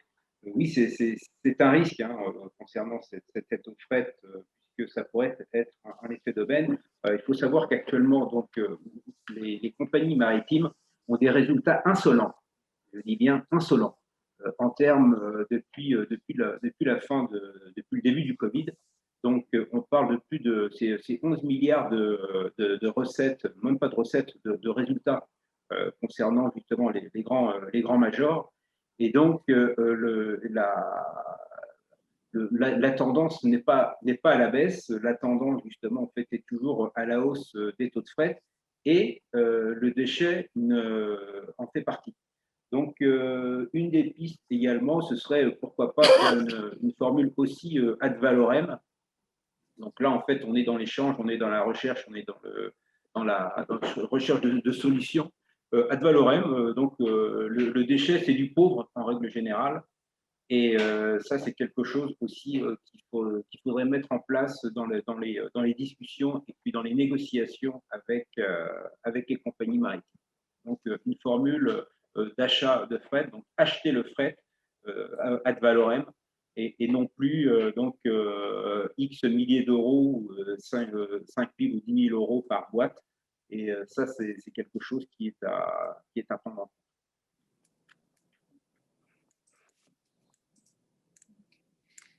La parole est à Ramata Touré. Vous pouvez poser votre question à nos intervenants.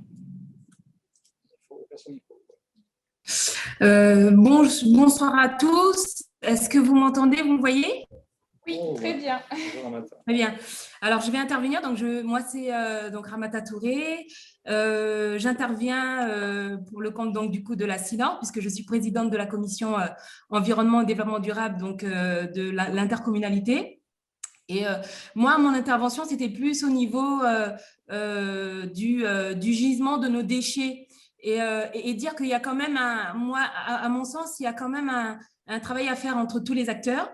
Pourquoi? Parce que lorsque nous, aujourd'hui, nous passons des marchés avec les délégataires, il faut savoir que lorsque nous passons ces marchés-là, ces marchés sont passés en fonction du tonnage des déchets. Donc, c'est quelque chose il va falloir penser, en tout cas se mettre autour de la table et travailler aussi avec ces acteurs-là et voir comment est-ce qu'on peut faire pour justement en cours de route, en cours de marché, lorsqu'il y a moins, parce que quand nous faisons des efforts de communication, en tout cas je parle pour le compte de la CINOR, nous mettons beaucoup sur tout ce qui est sensibilisation des contribuables, en tout cas des usagers. Et voilà, donc c'est de dire aussi que nous pouvons, enfin en tout cas nous mettons les moyens pour sensibiliser pour cette baisse de tonnage de déchets, mais il faut aussi que de l'autre côté, ce soit rééquilibré avec la possibilité de réduire, par exemple, le nombre de passages des camions, camions de déchets là. Voilà, donc c'est vraiment, je pense que c'est tout le monde qui doit se mettre autour de la table et trouver une solution, que ce soit pas, que les efforts ne soient pas d'un seul côté, sinon sinon ça devient nous faisons des efforts mais pour pas grand chose. Voilà, c'était juste ce que je voulais dire par rapport aux collectivités en tout cas. Merci Ramata. Merci Madame Ramata Touré.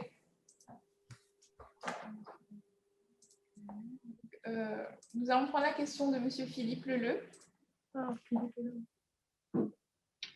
Oui, bonsoir à tous. Philippe Leleu, je préside l'Union maritime de La Réunion. Je voulais juste apporter ma contribution par rapport notamment au dernier point sur évidemment les compagnies maritimes. D'abord, par rapport à la réflexion de l'ad valorem, je pense que c'est un sujet compliqué en ce moment, puisque vous le savez, et en effet, pour rejoindre le commentaire sur les résultats des compagnies maritimes, c'est pourquoi ces compagnies aujourd'hui ont tant de résultats, c'est parce qu'elles elles fonctionnent sur la contribution, c'est-à-dire que vous payez et si vous payez assez cher, vous êtes embarqué. Si ce n'est pas le cas, vous attendez. Donc, ad valorem, dans l'état actuel des choses, ce serait problématique puisque des conteneurs à faible valeur n'auraient quasiment pas d'écoute et pas d'intérêt pour les compagnies à les charger. Après, il y a un point qui est majeur pour La Réunion, et ça, c'est d'une façon générale pour l'ensemble des flux d'exportation, mais encore plus les déchets. La priorité, c'est de garder la diversité des armateurs, des compagnies maritimes qui desservent la zone océan Indien et La Réunion. Aujourd'hui, on a les trois compagnies parmi les 4 premières mondiales, ce qui n'est pas forcément le cas sur d'autres territoires, notamment d'autres DOM. Et cette diversité, il faut la garder et la préserver. Et pour ça, il faut être performant sur le port et sur le fonctionnement portuaire. Il y a de gros enjeux actuels dans les 12 prochains mois. Il y a des enjeux sur la stratégie portuaire à venir. On a encore beaucoup de travail à faire, notamment avec les autorités portuaires pour avoir des convergences de vues, pour avoir une dynamique partagée. Mais je pense que ce qui est essentiel, c'est qu'on trouve des points communs sur la nécessité de pouvoir garder notre diversité de services. Je vous rappelle quand même que certaines compagnies ne prennent pas aujourd'hui de déchets. Donc, on se retrouve avec quasiment quelquefois un seul acteur en face de nous.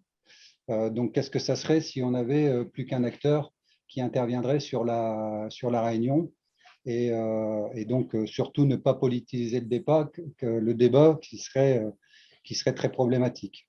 Voilà, je voulais apporter cette contribution sur l'aspect général du contexte maritime, notamment dans la zone océan Indien. Merci. Merci, Philippe. Merci, monsieur Leleu. On va prendre deux dernières questions. Nous allons prendre deux dernières questions. Donc, monsieur Ismaël Gab, vous pouvez poser votre question. Oui, bonjour, vous m'entendez? Oui.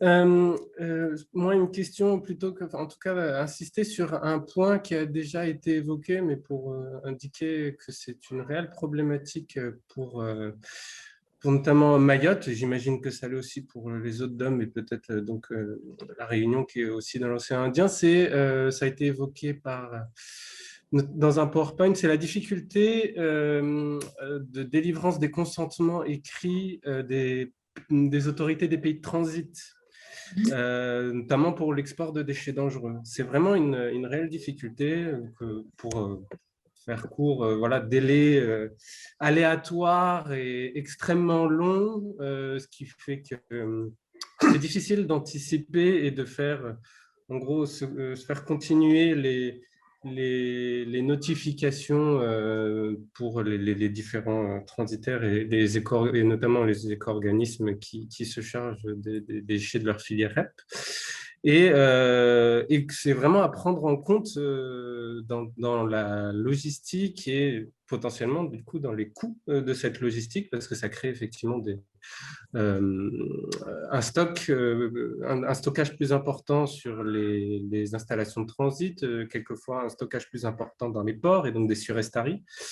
Donc vraiment, tout ça pour dire que comme c'est lié à la Convention de Bâle, donc qui est une convention internationale qu'on aura du mal pour moi à faire bouger, c'est aussi quelque chose à prendre en compte, notamment dans les surcoûts d'export de déchets, notamment les exports de déchets dangereux pour les Outre-mer. En tout cas, c'est le cas pour Mayotte. On a essayé d'agir là-dessus, on a fait s'échanger le PNTTD et le ministère des Affaires étrangères sur cette problématique particulière d'absence de réponse des fois des autorités de transit sur leur consentement écrit. Mais à mon sens, on aura du mal, en tout cas à court terme, à faire bouger la problématique. Et donc, c'est vraiment à prendre en compte, notamment si effectivement on parle de l'aide au fret, c'est à prendre en compte dans les surcoûts et notamment voilà, les surcoûts des filières REP, alors que ça a été évoqué aussi, les déchets des REP ne sont pas forcément éligibles à l'aide au fret. Merci. Merci beaucoup. Je pense qu'il faut qu'on fasse un rapprochement Mayotte-Réunion sur ces sujets. En tout cas, on reviendra vers vous, monsieur Ismaël. Avec plaisir, très bien. Tu reviendras. Nous pouvons prendre une dernière intervention.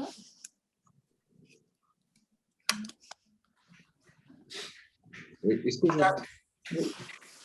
Oui, Stéphane? Oui, non, je voulais relever ce que disait tout à l'heure Madame la Présidente de la Commission développement durable et du CINOR, cher Ramata. J'ai bien entendu ce que tu as dit. Et j'ai bien entendu en creux que nous pourrions imaginer entamer un dialogue plus soutenu et ce dialogue, il pourrait aller plus loin qu'un simple dialogue à la Réunion. Et moi, ce que j'aimerais partager, c'est un partage d'expérience. Pour, comme je le disais tout à l'heure, que nous puissions avoir une vision commune outre-mer, avec une énergie partagée. Et encore une fois, s'ils sont encore là, j'ai vu tout à l'heure assister des EPCI de la Martinique, des Guadeloupéens qui sont là. Je pense qu'il est temps qu'à un moment ou un autre, nous l'ayons, ce forum multidom de tous ensemble, aller de l'avant pour pouvoir pousser haut et fort la continuité territoriale que tous nous appelons de nos voeux. Et j'en profite aussi pour saluer l'énergie d'un certain nombre de REP. Elles le font, le boulot. Certains le font, ont encore des choses à faire, mais ils le font bien. Et donc, oui, Ramata, on va y aller. On va le faire. On va se mettre autour de la table et on va aller de l'avant. Et avec grand plaisir. Et je vois déjà des sourires, donc je sais qu'il y aura du monde. Parce que après, bon, je ne vais pas prendre trop le temps, mais il y a le coup d'après. Le coup d'après, c'est l'économie circulaire, c'est les CSR. Je vois un acteur majeur des CSR qui est là. Bien, voilà.